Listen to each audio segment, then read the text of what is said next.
ನಮ್ಮ ಹವ್ಯಾಸಕ್ಕೆ ತುಂಬಾ ನೀರೆರೆದು ಬೆಳೆಸಿದವರು. ಈ ಹಾವು ಸಂರಕ್ಷಣೆಯನ್ನ ನೀವು ಎಷ್ಟು ವರ್ಷದಿಂದ ಮಾಡ್ತಾ ಇದ್ರಿ? ಕೋವಿಡ್ ಒಂದು ಲೆಕ್ಕದಲ್ಲಿ ನಮ್ಗೆ ನೋವನ್ನು ಕೊಟ್ಟಿದೆ, ಅಷ್ಟೇ ನಮ್ಗೆ ಕಲೀಲಿಕ್ಕೆ ಬಹಳ ಆಸ್ಪದ ಕೊಟ್ಟಿದೆ. ಅವಾಗನ ಅಷ್ಟೇ ಒಂದು ದೊಡ್ಡ ದೊಣ್ಣೆ ತಂದು ಹೊಡೆದು ಅದನ್ನ ಯಾರು ಮನೆಯವರೇ ಹಿರಿಯರು ನಮ್ಮ ಹಿರಿಯರೇ ನಮ್ಮ ಸುತ್ತಲಿನ ಪರಿಸರವೇ ನಮ್ಗೆ ತುಂಬಿಸಿದೆ. ಹಾವು ಅನ್ನೋದು ಅಪಾಯ ಜೀವಿ, ನಮ್ಗೆ ಹಾನಿ ಮಾಡ್ಲಿಕ್ಕೆ ಬಂದಿರ್ತದೆ. ಆ ಆಲೋಚನೆ ಬಹುಶಃ ನಿಮ್ಮಲ್ಲಿ ನಮ್ಮಲ್ಲಿ ಅಗ್ನಿಶಾಮಕದವರು ಬೆಂಕಿಯನ್ನು ಇದು ಮಾಡಿ ನಂದಿಸುವವರು. ಹಾವಿಗೆ ಕಾಲ್ ಮಾಡುವಾಗ ಅವ್ರು ಬಂದು ಅದನ್ನ ರಕ್ಷಣೆ ಮಾಡಿ ಕೊಂಡೋಗ್ತಾರೆ ಅಂತ ಹೇಳಿ ಬಂದ ಕೂಡಲೇ ಒಂದು ಪೆಟ್ಟು ತಲೆಗೆ ಹೊಟ್ರು. ಅದು ನನ್ನ ಕಣ್ಣೆದುರು ನಡೆದ ಫಸ್ಟ್ ಘಟ.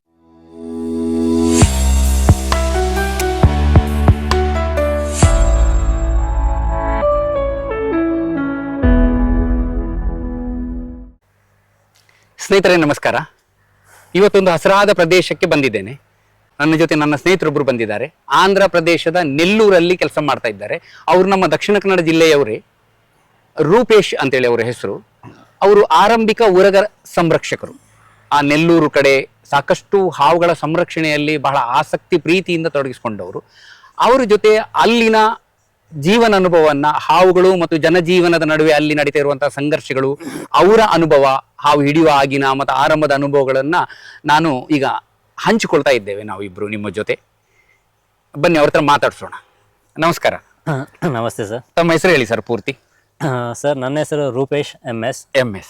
ಮೂಲತಃ ದಕ್ಷಿಣ ಕನ್ನಡ ಮಂಗಳೂರು. ನನ್ನ ವಿದ್ಯಾಭ್ಯಾಸ ಎಲ್ಲ ಮಂಗಳೂರಿನಲ್ಲೇ ಆಗಿದ್ದು. ಪ್ರಾಥಮಿಕ ಶಾಲೆ, ಹೈಸ್ಕೂಲ್ ಮತ್ತೆ ಆಮೇಲೆ ಟೆಕ್ನಿಕಲ್ ಎಲ್ಲ ಅಲ್ಲಿ ಮುಗಿಸಿ ಮಂಗಳೂರಿನಲ್ಲಿ ಕಲ್ತು ಆಮೇಲೆ ನಾನು ನನ್ನ ಕೆಲಸಕ್ಕಾಗಿ ಮಹಾರಾಷ್ಟ್ರ, ಉತ್ತರ ಕನ್ನಡ, ಆಮೇಲೆ ಇವಾಗ ಸದ್ಯಕ್ಕೆ ಕಳೆದ 10 ವರ್ಷದಿಂದ ನೆಲ್ಲೂರು ಅಂತ ಹೇಳಿದ್ರೆ ನಮ್ಮ ತಿರುಪತಿ ಕಾಳಹಸ್ತಿಯಿಂದ ಒಂದು 100 ಕಿಲೋಮೀಟರ್ ಪಕ್ಕದಲ್ಲಿದೆ. ನಮ್ಮ ತಮಿಳುನಾಡು ಬಾರ್ಡರ್. ಅಲ್ಲಿ ನಾನೊಂದು ವಿದ್ಯುತ್ ಶಕ್ತಿ ಉತ್ಪಾದನಾ ಕೇಂದ್ರ, ಅಲ್ಲಿ ವೇರ್ ಹೌಸ್ ಮ್ಯಾನೇಜರ್ ಆಗಿ ಕೆಲಸ ಮಾಡ್ತಿದ್ದೇನೆ. ಇದು ರಕ್ಷಣೆ ಎಂಬುದು ನನ್ನೊಂದು ಹವ್ಯಾಸ ಆಗಿ ಪ್ರಾರಂಭಿಸಿದ್ದು. ಇವಾಗ ಅದರಲ್ಲಿ ತುಂಬಾ ಡೀಪ್ ಆಗಿ ಹೋಗ್ಬೇಕಂತಿದ್ದೇನೆ. ಇದಕ್ಕೆ ನಮ್ಗೆ ತುಂಬಾ ಸಹಾಯ ಮಾಡಿದವರು ಅಂತ ಹೇಳಿದ್ರೆ ನಮ್ಮ ಗುರುರಾಜ್ ಸರ್. ಅಯ್ಯೋ, ನಿಮ್ಮ ಆಸಕ್ತಿನೇ ನಿಮ್ಗೆ ಸಹಾಯ ಮಾಡ್ತು. ನಮ್ಮ ಹವ್ಯಾಸಕ್ಕೆ ತುಂಬಾ ನೀರೆರೆದು ಬೆಳೆಸಿದವರು. ಈ ಹಾವು ಸಂರಕ್ಷಣೆಯನ್ನ ನೀವು ಎಷ್ಟು ವರ್ಷದಿಂದ ಮಾಡ್ತಾ ಇದ್ರಿ? ನಾನು ಕರೆಕ್ಟ್ ಆಗಿ ಹೇಳಿದ್ರೆ 2022 ನಂತರ ಯಾವಾಗ ನಮ್ಗೆ ಕೋವಿಡ್ ಸ್ಟಾರ್ಟ್ ಆಯ್ತು, ಅವತ್ತಿನಿಂದ ನಾನು ಹಾವಿನ ಬಗ್ಗೆ ತುಂಬಾ ಆಸಕ್ತಿ ಹೊಂದಿ ಅದನ್ನೇ ಹವ್ಯಾಸವಾಗಿ ಮಾಡ್ಕೊಳ್ಬೇಕು ಅಂತ ಹೇಳಿ ಇದು ಮಾಡಿದೆ. ಕೋವಿಡ್ ಒಂದು ಲೆಕ್ಕದಲ್ಲಿ ನಮ್ಗೆ ನೋವನ್ನು ಕೊಟ್ಟಿದೆ, ಅಷ್ಟೇ ನಮ್ಗೆ ಕಲೀಲಿಕ್ಕೆ ಬಹಳ ಆಸ್ಪದ ಕೊಟ್ಟಿದೆ. ಇದೊಂದು ನಂದು ವಿಷಯ. ಅಂದ್ರೆ ಆ ಟೈಮಲ್ಲಿ ಬೇರೆ ಆಫೀಸ್ ವರ್ಕ್ ಅಷ್ಟೊಂದು ಇರ್ಲಿಲ್ಲ. ಈ ಒಂದು ವಿಷಯ ನಂಗೆ ಸಣ್ಣದಿಂದ ನಮ್ಮ ಮನಸ್ಸಲ್ಲಿದ್ದ ಭಯವನ್ನು ಹೋಗಲಾಡಿಸ್ಲಿಕ್ಕೆ ಅದೊಂದು ನಮ್ಗೆ ದಾರಿ ಮಾಡಿಕೊಡ್ತಾ ಆ ಒಂದು ಕೋವಿಡ್ ನ ಸಂದರ್ಭ. ಅಂದ್ರೆ ಅಷ್ಟು ಸಮಯ ಮನೆಯಲ್ಲೇ ಇದ್ದುಕೊಂಡು ಖಾಲಿ ಇದ್ದ ಸಂದರ್ಭದಲ್ಲಿ ಒಂದು ಯಾವ್ದಾದ್ರು ಒಂದು ಹವ್ಯಾಸ ಬೇಕು ಅಂತ ನಿಮ್ಗೆ ಅನಿಸಿದ ಹಾಗಾಗಿ ಇದರಿಂದ ತೊಡಗಿಸ್ಕೊಂಡ್ರಿ. ಇದು ಹಾವಿನ ಹವ್ಯಾಸದ ಬಗ್ಗೆ ಮಾತಾಡೋದಾದ್ರೆ ಹವ್ಯಾಸಕ್ಕಿಂತ ಮೊದಲು ಹಾವಿನ ಮತ್ತು ನನ್ನ ಬಗ್ಗೆ, ನನ್ನ ಒಂದು ನಂಟಿನ ಬಗ್ಗೆ ಹೇಳ್ಬೇಕಂತ ಹೇಳಿದ್ರೆ, ನಾನು ಸಣ್ಣದಿಂದ ಮಂಗಳೂರಿನಲ್ಲಿ ಬೆಳೆದವನು, ಸಿಟಿಯಲ್ಲಿ ಬೆಳೆದವನು. ಹಾಗಾಗಿ ನಂಗೆ ಹಾವಿನ ಜೊತೆ ಅಷ್ಟೊಂದು ಸಂಪರ್ಕ ಇರ್ಲಿಲ್ಲ. ಯಾವಾಗನೂ ಒಂದು ಕೇರೆ ಹಾವು ಇಲ್ಲ ನಾಗರ ಹಾವು ಇಲ್ಲ ಸಣ್ಣ ಪುಟ್ಟ ಹಾವುಗಳು ಬಂದು ಹೋಗ್ತಿದ್ದವು, ಮನೆಯ ಒಳಗೆ ಹೊರಗಡೆ ಬಂದು ಹೋಗ್ತಿದ್ದು. ಆಗ ಅದ್ರಲ್ಲಿ ಕೇರೆ ಹಾವು ಅಂತೇಳಿ ನಮ್ಗೆ ಅದು ಕಾಮನ್ ಆಗಿರ್ತದೆ. ಅದು ಬಂದ್ರೆ ಹೋಗ್ತದೆ, ಅದು ನಾವು ಅಷ್ಟೇ, ನಮಗಿಂತ ಭಯ ಅದಕ್ಕೆ ಜಾಸ್ತಿ. ನಮ್ಮನ್ನು ನೋಡಿದ ಕೂಡಲೇ ಓಡುವಂತ. ನಾವು ಮಕ್ಕಳಿರುವಾಗ ನಾವು ಅದರಷ್ಟೇ ಬಿಡ್ತಿದ್ದೆವು.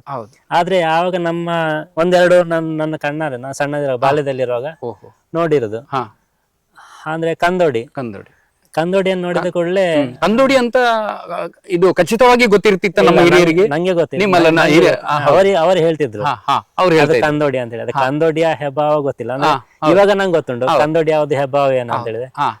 ಆ ಪ್ರಾಯದಲ್ಲಿ ನಂಗೆ ಅಷ್ಟು ಗೊತ್ತಿರ್ಲಿಲ್ಲ. ಅವರು ಹೇಳಿದ್ರೆ ನಮ್ಗೆ ಅದೊಂದು ಕಂದೋಡಿ. ಓಕೆ, ಆಗ ಒಂದೆರಡು ಕಂದೋಡಿಯನ್ನು ನನ್ನ ಕಣ್ಣಾರೆ ಹೊಡೆದ ಸನ್ನಿವೇಶ ಬಂದಿದೆ. ಅಂದ್ರೆ ಒಂದು ಅಂತೇಳಿ ನಮ್ಮ ಮೇಲಿನ ಪ್ರೀತಿ, ನಮ್ಮ ರಕ್ಷಣೆಗೋಸ್ಕರ ನಮ್ಮ ಹಿರಿಯರು ಮಾಡಿದದು.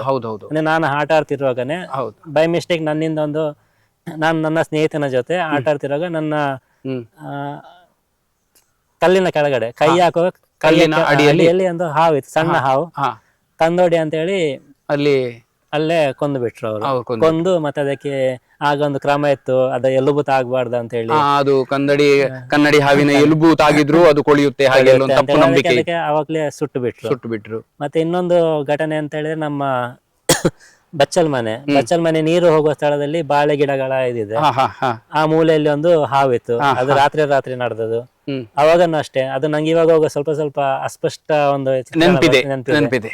ಅವಾಗನು ಅಷ್ಟೇ ಒಂದು ದೊಡ್ಡ ದೊಣ್ಣೆ ತಂದು ಹೊಡೆದು, ಅದನ್ನ ಯಾರು ಮನೆಯವರೇ ಹಿರಿಯರು ಅಂದ್ರೆ ನಮ್ಮ ಹೌದು. ಮನೆಯವರು ಹಿರಿಯರು ಹಾ ಹಾ ಕೊಂದ್ಬಿಟ್ರು. ಆಗ ನಂಗೆ ಅಷ್ಟು ಹಾವಿನ ಬಗ್ಗೆ ನಂಗೆ ಗೊತ್ತಿರೋದು ಅಂತ ಹೇಳಿದ್ರೆ, ಹಾವು ಒಂದು ಅಪಾಯಕರ ಜೀವಿ, ನಮ್ಮ ಪ್ರಾಣ ಹಿಂಸೆಗೋಸ್ಕರ ಬಂದಿರೋದು. ಹೌದು ಹೌದು. ಅದರಿಂದ ಅಂದ್ರೆ ಅದನ್ನು ಕೂಡ ನಿಮ್ಗೆ ಗೊತ್ತಿರುವಂತ ವಿಚಾರವನ್ನು ಕೂಡ ಬಹುಶಃ ಮನೆಯವರೇ ಒಂದು ನಮ್ಮ ಹಿರಿಯರೇ ನಮ್ಮ ಸುತ್ತಲಿನ ಪರಿಸರವೇ ನಮ್ಗೆ ತುಂಬಿಸಿದೆ. ಹಾವು ಅನ್ನೋದು ಅಪಾಯ ಜೀವಿ, ನಮ್ಗೆ ಹಾನಿ ಮಾಡ್ಲಿಕ್ಕೆ ಬಂದಿರ್ತದೆ. ಆ ಆಲೋಚನೆ ಬಹುಶಃ ನಿಮ್ಮಲ್ಲಿ ಇದ್ದಿದ್ದು. ಅಂದ್ರೆ ನಾರ್ಮಲ್ ಆಗಿ ಎಲ್ಲ ಮಕ್ಕಳಲ್ಲಿ ಇರುವ ಅವರೆಲ್ಲ ಮಾತಾಡುವಾಗ ಹಾಗೆ ನಾವು ಭಾವಿಸ್ತೇವೆ. ಅದ್ರಲ್ಲಿ ಬಹಳಷ್ಟು ಕಥೆಗಳಿತ್ತು. ಹೌದು. ಕಂದೋಡಿ ಬಂದ್ರೆ ಹೀಗಾಗುತ್ತೆ, ಕಂದೋಡಿ ಇಲ್ಲಿ ನಮ್ಮ ಇನ್ನೊಂದು ವಿಷಯ, ಸಾಯಂಕಾಲ ಹೋಗುವಾಗ ಎಲ್ಲಿಯಾದ್ರೂ ಸೈಡ್ ಅಲ್ಲಿ ಚಕ್ಕುಲಿ ವಾಸನೆ ಬಂದ್ರೆ ಅಲ್ಲಿ ಕಂದೋಡಿ ಇದೆ ಅಂತ ಹೇಳಿ. ಎಷ್ಟು ಸಾಮಾನ್ಯ ನಂಬಿಕೆ ಇದು. ಅದೆಲ್ಲ ಹೇಳಿದ್ರೆ ಅದು ತುಂಬಾ ನಂಬ್ತಾ ಇದ್ದ ವಿಷಯಗಳು. ಓಕೆ, ಆ ರೀತಿ ನನ್ನ ಹಾವಿನ ಬಗ್ಗೆ ಮತ್ತು ನನ್ನ ಇದ್ದ ನಂಟು. ಯಾವಾಗ ನಾನು ವಿದ್ಯಾಭ್ಯಾಸ ಮುಗಿಸಿ ನಾನು ಬೇರೆ ರಾಜ್ಯಕ್ಕೆ ಹೋದೆ, ಉದ್ಯೋಗಕ್ಕಾಗಿ ಹೋದೆ. ಅಲ್ಲಿ ಫಸ್ಟ್ ಹೋದಲ್ಲಿ ಆ ಹಾವಿನ ಬಗ್ಗೆ ಇರಲಿ. ನಾನು ಸೆಕೆಂಡ್ ಬಂದದ್ದು ಉತ್ತರ ಕರ್ನಾಟಕ, ಬಳ್ಳಾರಿಯಲ್ಲಿ.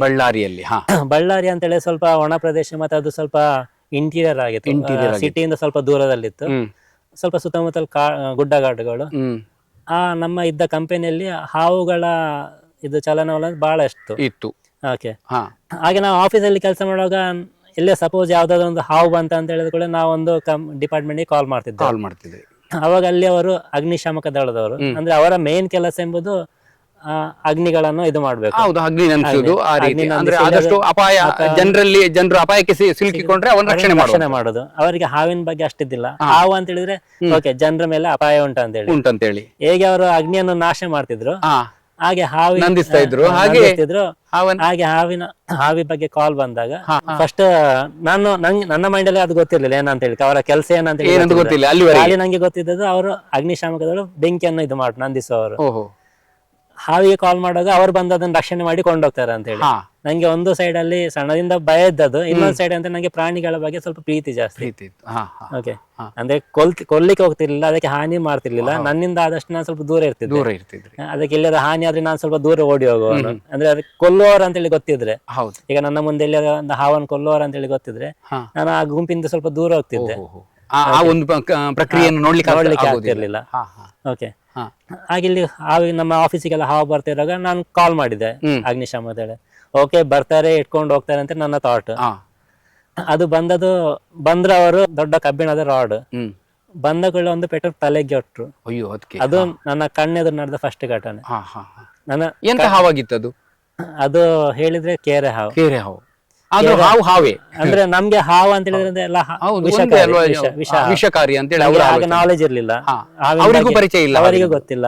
ಅವರು ಅಂದ್ರೆ ಅದ್ರಲ್ಲಿ ಟ್ರೈನ್ಡ್ ಆದ್ಮಿಗಳಲ್ಲ, ಟ್ರೈನ್ಡ್ ಜನರಲ್ಲ. ದಳದವರು ಬಂದು ಹಾವನ್ನ ಸಾಯಿಸ್ತಾರೆ ಅಂದ್ರೆ ನೋಡಿ, ನಮ್ಮ ಸರ್ಕಾರ ಈ ರೀತಿ ಸಂರಕ್ಷಣೆ ಮಾಡುವಂತಹ ಸರ್ಕಾರದ ವ್ಯಕ್ತಿಗಳಿಗೆ ಅಥವಾ ಸಂಸ್ಥೆಗಳಿಗೆ ಹಾವಿನ ಬಗ್ಗೆ ಯಾವುದೇ ಒಂದು ಮಾಹಿತಿಯನ್ನು ನೀಡಿಲ್ಲ ಅಂತ. ಒಂದು ವೇಳೆ ಅಗ್ನಿಶಾಮಕ ದಳದವರಿಗೆ ಸರಿಯಾದ ಮಾಹಿತಿ, ಹಾವುಗಳನ್ನು ಸಂರಕ್ಷಣೆ ಹೇಗೆ ಮಾಡ್ಬೇಕಂತೇಳಿ ಒಂದು ಮಾಹಿತಿಯನ್ನ, ಆ ತರಬೇತನ್ನ ಕೊಟ್ಟಿದ್ರೆ ಬಹುಶಃ ಅವ್ರು ಸಾಯಿಸ್ತಾ ಇರ್ಲಿಲ್ಲ. ಅಂದ್ರೆ ಅವರ ಕೆಲಸ ಮತ್ತೆ ಮೇಲಿನ ಮ್ಯಾನೇಜ್ಮೆಂಟ್ ಪ್ರೆಷರ್, ಒತ್ತಡದಿಂದ ಬರುವಂತದ್ದು. ಅವ್ರೇನ್ ಮಾಡ್ತೀರಾ, ಮ್ಯಾನೇಜ್ಮೆಂಟ್ ಕಾಲ್ ಬಂತು, ಅಲ್ಲಿಂದ ಹಾವನ್ನು ಅಲ್ಲಿ ಏನ್ ನಡೆದಿದೆ ಅದನ್ನ ನಿವಾರಣೆ ಮಾಡಿ ಅಂತ ಹೇಳಿಬಿಡ್ತಾರೆ. ಅದು ಹೇಗಾದ್ರೂ ಮಾಡ್ಲಿ, ಅದನ್ನ ರಕ್ಷಣೆ ಮಾಡ್ಲಿ, ಕೊಲ್ಲಿ. ಅವ್ರ ಮೇನ್ ಅಂತ ಹೇಳಿದ್ರೆ ಕೊಲ್ಲೋದು. ನಿವಾರಣೆ ಅಂದ್ರೆ ಅದೇ ಒಂದು ಗೊತ್ತಿರೋದು. ಮುಂದೆ ಯಾಕಂದ್ರೆ ಬರಬಾರ್ದು. ಇದು ಎಷ್ಟು ವರ್ಷದ ಹಿಂದೆ ಸರ್ ಇದು ನಡೆದಿದ್ದು? ಇದು ಸುಮಾರು 15 ವರ್ಷಗಳಿಂದ. 15 ವರ್ಷ. ಈಗ ಬಹುಶಃ ಬಹಳಷ್ಟು ಬದಲಾವಣೆ ಆಗಿದ್ರೆ ಒಳ್ಳೆ ಚೆನ್ನಾಗಿದೆ, ಆಗಿರ್ಬಹುದು. ಓಕೆ, ಅಲ್ಲಿಂದ ನಾನು ಮತ್ತೆ 10 ವರ್ಷದ ಹಿಂದೆ ನಾನು ನೆಲ್ಲೂರಿಗೆ ಬಂದೆ. ನೆಲ್ಲೂರು ಇನ್ನು ಹಾವಿನ ಚಲನಗಳು ತುಂಬಾ ಇರುವಂತ ಪ್ರದೇಶ. ಯಾಕೆಂದ್ರೆ ಅಲ್ಲಿ ನಮ್ಮ ಆಫೀಸ್ ತುಂಬಾ ಹಳ್ಳಿ ಸೈಡ್ ಅಲ್ಲಿ. ಹೊಲ ಗದ್ದೆಗಳ ನಡುವಿನ ಇರುವಂತ ಪ್ರದೇಶ, ಹಾ ಅಲ್ಲಿ ಹಾವುಗಳ ಸಂಚಾರ ಕಾಮನ್ ಕಾಮನ್ ಇರ್ತದೆ. Same procedure. ನಿಮ್ಮ ಕ್ಯಾಂಪಸ್ ಕೂಡ ಬಹಳ ದೊಡ್ಡದಿದೆಯಾ? 5,000 ಎಕರೆ. 5,000 ಎಕರೆ ಇದೆ. ಹಾಗಾದ್ರೆ ಅಲ್ಲೂ ಒಟ್ಟಾರದಲ್ಲಿ ಮರಗಿಡಗಳೆಲ್ಲ ಇವೆ. ಫುಲ್ ಸುತ್ತ ಮರಗಿಡಗಳು. ಹಾ ಮತ್ತೆ ಕಾಂಪೌಂಡ್ ಹೊರಗಡೆ ಕಂಪನಿಯ ಬೌಂಡ್ರಿ ಹೊರಗಡೆ ಹೊಲಗದ್ದೆಗಳಿವೆ. ನಿಮ್ಮ ಕಾಂಪೌಂಡ್ ಒಳಗೂ ಹಾವುಗಳಿವೆ. ಹಾವುಗಳಿವೆ, ಬಹಳಷ್ಟು ಹಾವುಗಳಿವೆ. ನಾವು ಕಾಮನ್ ಆಗಿ ನೋಡಿರುವುದು ನಾಗರ ಹಾವು, ಕೊಳಕಮಂಡಲ, ಮತ್ತೆ ಅವಾಗ ಕೇರೆ ಹಾವು ಕಾಮನ್ ಆಗಿದೆ. ಮರದ ಹಾವುಗಳು ಎಲ್ಲ ಕಾಮನ್. ಹಸಿರು ಹಾವು ಮತ್ತೆ ಮತ್ತೆ ಬಫ್ಸ್ ಕಿಲ್ಬ್ಯಾಕ್ ಕಾಮನ್ ಇದೆ. ನೀರಾವು ಅದು ಅದು ಕಾಮನ್, ಅದು ಬರ್ತದೆ ಹೋಗ್ತದೆ. ನೀರಿನ ವ್ಯವಸ್ಥೆ ಇದೆ, ನೀರಿನ ವ್ಯವಸ್ಥೆ ಎಲ್ಲ ಕಂಪನಿ ಒಳಗಡೆ ಚೆನ್ನಾಗಿರುತ್ತೆ. ಅದ್ರಲ್ಲಿ ಬರ್ತಿತ್ತು ಹೋಗ್ತಿತ್ತು, ನಾವು ಕಾಲ್ ಮಾಡ್ತಿದ್ದ ಅವ್ರು ಇಟ್ಕೊಂಡು ಹೋಗ್ತಿದ್ರು. ಅವಾಗ 1-2 ಹೆಬ್ಬಾವುಗಳನ್ಸ ನೋಡಿದ್ದೇನೆ ಅಲ್ಲಿ ನಿಮ್ಮ ಕ್ಯಾಂಪಸ್ ಒಳಗಡೆ. ಅದು ಹಾವಿನ ವಿಷಯಕ್ಕೆ ಬರುವಾಗ ನಾನು ಅದೇ ಸೇಮ್ ಪ್ರೊಸೀಜರ್. ನಮ್ಗೆ ಏನಂತ ಎಲ್ಲಿಯಾದ್ರೂ ತೊಂದರೆ ಕಾಣಿಸಿದ್ರೆ ನಮಗೆ ಅಗ್ನಿಶಾಮಕ ದಳಕ್ಕೆ ಕಾಲ್ ಮಾಡ್ಬೇಕು ಅಂತೇಳಿ. ಹಾಗೆ ನಂಗೆ ಒಂದ್ಸಲ ನಾಗರಾವ್ ಕಂಡಿತ್ತು ಫಸ್ಟ್ಗೆ. ಓಕೆ, ನಾವು ಮಂಗಳೂರಿನವರು, ನಾಗ ಅಂತ ನಮ್ಗೆ ದೇವರಿದ್ದಾಗೆ. ಯಾಕೆ ಬೇರೆಯವರ ಕಣ್ಣಿಗೆ ಬಿದ್ದಾಕೆ ಉಪದ್ರ ಮಾಡುದು ಯಾಕಂದ್ರೆ ನಾನು ಅಗ್ನಿಶಾಮಕ ದಳಕ್ಕೆ ಕಾಲ್ ಮಾಡಿದ್ದೆ. ಒಂದು ಮೂಲೆಯಲ್ಲಿ ಭಯ ಅಂತ ಹೇಳಿದ್ರೆ ಓಕೆ ಇದು ಬಳ್ಳಾರಿ ಅವರಾಗಿ ಅದನ್ನು ಕೊಲ್ತಾರ ಏನಂತೇಳಿ ಒಂದು ಭಯ ಇತ್ತು. ಇನ್ನೊಂದ್ ಕಡೆ ಅಂತ ಹೇಳಿದ್ರೆ ಓಕೆ ಇದು ಇದು ಅದಕ್ಕಿಂತ ಸ್ವಲ್ಪ ಸ್ಟ್ಯಾಂಡರ್ಡ್ ಕಂಪನಿ, ಏನ್ ಬಂದು ಇಟ್ಕೊಂಡು ಹೋಗ್ಬೋದು ಅಂತೇಳಿ ಬಂದ್ರು. ಅದ್ ಇಟ್ಕೊಳ್ಳೋ ರೀತಿನೊಳಗ ಸ್ವಲ್ಪ ನಂಗೆ ಸ್ವಲ್ಪ ಇದಾಯ್ತು. ಏನಾಯ್ತು? ಏನ್ ಮಾಡಿ ಅದು ಅವ್ರು ಹಿಡಿಯೋದು ಹೇಗೆ ಅಂತ ಹೇಳಿದ್ರೆ, ಈಗ ಒಂದು ಟಾಂಗ್ ಅಂತೇಳಿ ಬರ್ತದೆ ಹಾವು ಹಿಡಿಲಿ, ಟಾಂಗ್ ಅಂತೇಳಿ ಬರ್ತದೆ. ಅವರಿಗೆ ಕೊಟ್ಟಿದ್ದು, ಕಂಪನಿ ಕೊಟ್ಟಿದ್ದು ಅದೇ ಟಾಂಗ್ ಕೊಟ್ಟಿದ್ದಾರೆ. ಅದೇನಂದ್ರೆ ಪ್ರೆಸ್ ಮಾಡುತ್ತೆ, ಪ್ರೆಸ್ ಮಾಡುತ್ತೆ. ಅವ್ರು ಬಂದ್ರು, ಅದ್ರ ನಡುವಲ್ಲಿ ಇಟ್ರು, ಇಲ್ಲಿ ಕುತ್ತಿಗೆ ಸ್ವಲ್ಪ ಕೆಳಗೆ ಇಟ್ಕೊಂಡು ಜೋರಾಗಿ ಇಟ್ಕೊಂಡಿಟ್ರು. ಅವ್ರು ಯಾಕೆ ಒತ್ತಿ ಇಟ್ಕೊಳ್ಳೋದು ಅಂತೇಳಿ ಭಯ, ಅಪಾಯ ಅಂತೇಳಿ. ಅವರು ಟ್ರೈನ್ಡ್ ಆದ್ಮಿಗಳು, ಅವರು ಟ್ರೈನ್ಡ್ ಇದಲ್ಲ, ಮಾಹಿತಿ ಇಲ್ಲ ಹಾವಿನ ಬಗ್ಗೆ ಏನಿಲ್ಲ. ಖಾಲಿ ಕೆಲ್ಸಕ್ಕೋಸ್ಕರ ಬರ್ತಾರೆ, ಯಾರೋ ಪ್ರೆಷರ್ ಇಂದ ಬರ್ತಾರೆ, ಹಾವನ್ನು ಹಿಡಿತಾರೆ. ಆ ಹಿಡಿಯೋ ರೀತಿ ಫಸ್ಟ್ ನಂಗೆ ಒಂದ್ ಸಣ್ಣದೊಂದು ಇದು ಬಂತು, ಇದು ಯಾಕೆ ಮಾಡ್ತಾರೆ, ಬಿಟ್ಬಿಟ್ರು. ಇಟ್ಕೊಂಡೋಗಿ ದೂರ ಕಂಪನಿ ಹೊರಗಡೆ ಹೋಗಿ ಬಿಟ್ಬಿಟ್ರು. ಹಾಗೆ ನೆಕ್ಸ್ಟ್ ಟೈಮ್ ಬೇರೆಯವರೆಲ್ಲ ಕಾಲ್ ಮಾಡುವಾಗ ನಾನು ಹೋಗ್ತಿದ್ದೆ. ಅಂದ್ರೆ ಸಣ್ಣ ಸಣ್ಣ ಹಾವುಗಳು, ಮರದ ಹಾವುಗಳು ಬರುವಾಗನು ಸೇಮ್ ಎಕ್ವಿಪ್ಮೆಂಟ್, ಸೇಮ್ ಉಪಕರಣ ಇಟ್ಕೊಂಡು ಬರ್ತಿದ್ರು. ಆ ಹಾವಿಗೆ ಈ ಹಾವಿಗೆ ಯಾಕೆ ಸೇಮ್ ಇಟ್ಕೊಂಡು ಬಂದ್ರು. ಇದು ನಾಗರಹಾವು ಅಂದ್ರೆ ಸ್ವಲ್ಪ ವಿಷಕಾರಿ ಇದೆ, ಇದು ಸ್ವಲ್ಪ ಇದು ಅಷ್ಟೊಂದು ವಿಷ ಇಲ್ಲ. ಅವಾಗ ನಂಗೂ ನಾಲೆಜ್ ಇಲ್ಲ. ಎಲ್ಲ ಹಾವು ನಂಗೂ ಸೇಮ್ ವಿಷದ ಹಾವುಗಳೇ. ಯಾಕಂದ್ರೆ ಸಣ್ಣದಿಂದ ಬೆಳೆದದ್ದು ನಾನು ಅದೇ ಇದ್ದಾರೆ, ನಮ್ಮ ತಲೆಯಲ್ಲಿ ತುಂಬಿಸಿದ್ದೆ ಅದೇ. ಎಲ್ಲಾ ಹಾವುಗಳು ವಿಷಕಾರಿ, ಹಾನಿಕಾರಕ, ನಮ್ಗೆ ಹಾನಿಕಾರಕ. ಓಕೆ, ಎಲ್ಲ ಬಂದ್ರು ಅದೇ ರೀತಿ ಇಟ್ಕೊಂಡೋದ್ರು. ಈಗ 4-5 ಸಲ ನಾನು ನೋಡಿದೆ, ಎಲ್ಲ ಹಾವನ್ನು ಒಂದೇ ರೀತಿ ಇಟ್ಕೊಳ್ಳೋದು, ಒಂದೇ ರೀತಿ ಅದನ್ನು ಗ್ರಾಬ್ ಮಾಡೋದು, ಅದನ್ನು ಒತ್ತುವಾಗ ಅದ್ರದೊಂದು ಹಿಂಸೆ, ನೋವು, ಒಳಗಿನ ರಿಬ್ಗಳೆಲ್ಲ ಕಟ್ ಆಗಿರ್ತವೆ. ನಾವು ಅಷ್ಟು ಫೋರ್ಸ್ಫುಲಿ ಅದನ್ನ ಹ್ಯಾಂಡಲ್ ಮಾಡಿದಾಗ ಅವರ ಪರ್ಟಿಕ್ಯುಲರ್ ಟೈಮಿಗೆ, ಅಂದ್ರೆ ಆ ಸಮಯಕ್ಕೆ ಅದನ್ನ ಹಾವನ್ನು ಹಿಡಿತಾರೆ, ಅಲ್ಲಿಂದ ದೂರ ಶಿಫ್ಟ್ ಮಾಡ್ತಾರೆ, ಕೊಂಡೋಗ್ತಿದ್ರು. ಕೊಂಡೋಗಿದ್ಮೇಲೆ ಮತ್ತೆ ನಂಗೆ ಗೊತ್ತಾಗಿದ್ದು, ಯಾವಾಗ ನಿಮ್ ಪರಿಚಯ ಆಯ್ತು ಅವತ್ತಿನಿಂದ, ಆ ಒಳಗಿನ ಅಂಗಾಂಗಗಳ ತೊಂದರೆ ಹೇಗಿರ್ತವೆ ಅಂತೇಳಿ. ನಾವ್ ಯಾಕೆ ಇಷ್ಟೊಂದು ಸಣ್ಣ ಪ್ರಾಣಿಗೋಸ್ಕರ ನಾವ್ ಯಾಕೆ ಹೆದರ್ಬೇಕು, ಅದನ್ನ ಯಾಕೆ ಅಷ್ಟೊಂದು ನಮ್ಗೆ ಅಪಾಯಕಾರಿಯಾಗಿ ಭಾವಿಸ್ಬೇಕು, ಯಾಕೆ ನಮ್ಮ ತಲೆಯಲ್ಲಿ ಅಷ್ಟೊಂದು ತುಂಬಿಸಿಟ್ಟಿದ್ದಾರೆ. ಇದ್ರ ಬಗ್ಗೆ ನೋಡಿ. ಮತ್ತೆ ಹಾವಲ್ಲಿ ಇಷ್ಟೊಂದು ಪ್ರಭೇದಗಳು ಯಾಕೆ ಅಂದ್ರೆ, ನಾಗರಾವು ಎಲ್ಲ ಒಂದೇ, ಎಲ್ಲ ನಾಗರಾವು, ಕೇರೆ ಹಾವು ಅಂತಿರುವಾಗ ಎಲ್ಲ ಒಂದೇ ರೀತಿ ಇರುತ್ತಾ, ಅದೊಂದು ನಂಗೆ ಎದ್ದು ಬಂತು. ಪ್ರಶ್ನೆಗಳು ಬಂತು. ಪ್ರಶ್ನೆಗಳು ಬರುವಾಗ ನಮ್ಗೆ ಈಗಿನ ಕಾಲದಲ್ಲಿ ಗೂಗಲ್ಸ್ ಬಹಳಷ್ಟಿದೆ. ಸ್ವಲ್ಪ ಓದ್ಕೊಂಡು ಹೋದಾಗ ಸ್ವಲ್ಪ ಇಂಟ್ರೆಸ್ಟ್ ಜಾಸ್ತಿ ಆಯ್ತು. ಅದೇ ಟೈಮಿಗೆ ನಮ್ಗೆ ದೇವರು ಕೊಟ್ಟದೊಂದು ಇದು ಕೋವಿಡ್ ಅಂತ ಹೇಳಿ ಬಂತು. ಟೈಮಲ್ಲಿ ಕೋವಿಡ್ ಬರುವಾಗ 2021 ಸಮಥಿಂಗ್, ಆ ಟೈಮಲ್ಲಿ ಸ್ವಲ್ಪ ಫ್ರೀ ಆದೇವು ನಾವು. ಇದ್ರ ಬಗ್ಗೆ ಓದ್ಲಿಕ್ಕೆ ಸ್ವಲ್ಪ ಜಾಸ್ತಿ ಸಮಯ ಸಿಕ್ಕಿದ್ದು. ಯಾವಾಗ ಪರಿಸರ ಶಾಂತವಾಯ್ತು, ಆಗ ಹಾವುಗಳು ಹೊರಗೆ ಬರ್ಲಿಕ್ಕೆ ಜಾಸ್ತಿ ಆಯ್ತು. ನಮ್ಮ ಹಾವುಗಳು, ವನ್ಯ ಪ್ರಾಣಿಗಳು ಎಲ್ಲ ಬರ್ತಿದ್ದು ಕರೆಕ್ಟ್ ಆಯ್ತಾ. ಆ ಟೈಮಲ್ಲಿ ನಮ್ಮ ಆಫೀಸ್ ನಲ್ಲಿ ಯಾವಾಗ ವಾರಕ್ಕೆ ಒಂದು ಬರುವಂತ ಹಾವುಗಳು ಡೈಲಿ ಕಾಣಲಿಕ್ಕೆ ಸಿಕ್ತಿದ್ದು. ಆಯ್ತಾ, ನಂಗೆ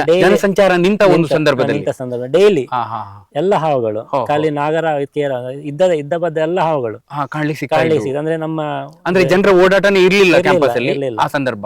ಝೀರೋ ಅಂತ ಒಳ್ಳೆ ಮಾಹಿತಿ ಸರ್ ಇದು. ಹಾ. ಎಲ್ಲಿ ಪ್ರಶಾಂತ ಆಯ್ತಲ್ಲ ಅವಾಗ ಬರ್ಲಿಕ್ಕೆ ಸ್ಟಾರ್ಟ್ ಹೊರಗೆ. ಹ್ಮ್ ಡೈಲಿ ಕಾಲ್, ಅಂದ್ರೆ ನನಗೆಲ್ಲ ಕಾಲ್, ಹಾ ಫೈರ್ ಸ್ಟೇಷನ್ ಅವರಿಗೆ, ಅವರಿಗೆ ಕಾಲ್ ಅವರು ಬಂದು ಹಿಡಿಯುವುದು, ಅವರ ಒಂದು ಮಾಡೋ ರೀತಿಗಳೆಲ್ಲ ನೋಡಿ, ಹಿಂಸೆ ಮಾಡೋದು. ಮತ್ತೆ ಅದೇ ಟೈಮ್ಗೆ ನಾನು ಓದಿದ ಇದೆಲ್ಲ ಹಾ ಅದೆಲ್ಲ ನೋಡುವಾಗ ನಂಗೆ ಒಂದು ತುಂಬಾ ಇಂಟ್ರೆಸ್ಟ್ ಆಯ್ತು, ಅಂದ್ರೆ ಹಾವಿನ ಬಗ್ಗೆ ಸ್ವಲ್ಪ ಜಾಸ್ತಿ ತಿಳ್ಕೊಳ್ಬೇಕಂತ ಹೇಳಿ. ಹೌದು. ಮತ್ತೆ ಮತ್ತೆ ಯೂಟ್ಯೂಬ್ ನೋಡ್ಲಿಕ್ಕೆ ಸ್ಟಾರ್ಟ್ ಮಾಡಿದೆ. ಹಾ ಯೂಟ್ಯೂಬ್ ನೋಡುವಾಗ ನಂಗೆಲ್ಲ ನಾರ್ತ್ ಇಂಡಿಯನ್ಸ್ ಕಾಣ್ಲಿಕ್ಕೆ ಸಿಕ್ಕಿದ್ರು, ಅಂದ್ರೆ ಮಹಾರಾಷ್ಟ್ರ ಆ ಸೈಡ್ ನವರು ಸಿಕ್ಕಿದ್ರು, ಹೌದು. ನಮ್ಮ ಸೈಡ್ ನವ್ರು ಸಿಗ್ಲಿಲ್ಲ. ಹಾ ಮತ್ತೆ ನಂಗೆ ಇನ್ನೊಂದು ಥಾಟ್ ಬಂತ ಅಂತ ಹೇಳಿದ್ರೆ, ನಾವು ಮಂಗಳೂರು ದಕ್ಷಿಣ ಕನ್ನಡ ಅಂತ ಹೇಳಿದ್ರೆ ದೇವರ ಇದು ನಾಗನ ನೆಲೆ ಅಂತ, ಅಂದ್ರೆ ಹಾವುಗಳು ತುಂಬಾ ಇಲ್ಲಿ ಸಹ ಇರ್ಬೋದಲ್ಲ, ನನ್ನ ಥಾಟಿನವರು ಇರ್ಬೋದಲ್ಲ, ನನ್ನ ಆಲೋಚನೆಯವರು ಇರ್ಬೋದಲ್ಲ ಅಂತೇಳಿ ಒಂದು ಇದು ಬಂತು. ಹಾ ಹಾಗೆ ಗೂಗಲ್ ಸರ್ಚ್ ಮಾಡಿದಾಗ ನಮ್ ಸರ್ ಇದು ನಂಬರ್ ಸಿಕ್ಕಿದ್ದು, ಗುರುದಾಸ್ ಸರ್ ಇದು, ಗುರುದಾಸ್ ಅನಿಲ ಅಂತೇಳಿ ಅದ್ ಕೆಳಗಡೆ ಒಂದು ಫೋನ್ ನಂಬರ್. ಹೌದು. ಓಕೆ, ಒಂದು ಕಲ್ಲು ಬಿಸಾಡುವ, ಇದೇ ನಂಬರ್ ಕರೆಕ್ಟ್ ಅಲ್ಲವಾ ಅಂತೇಳಿ ಒಂದು ಫೋನ್ ಮಾಡಿದೆ.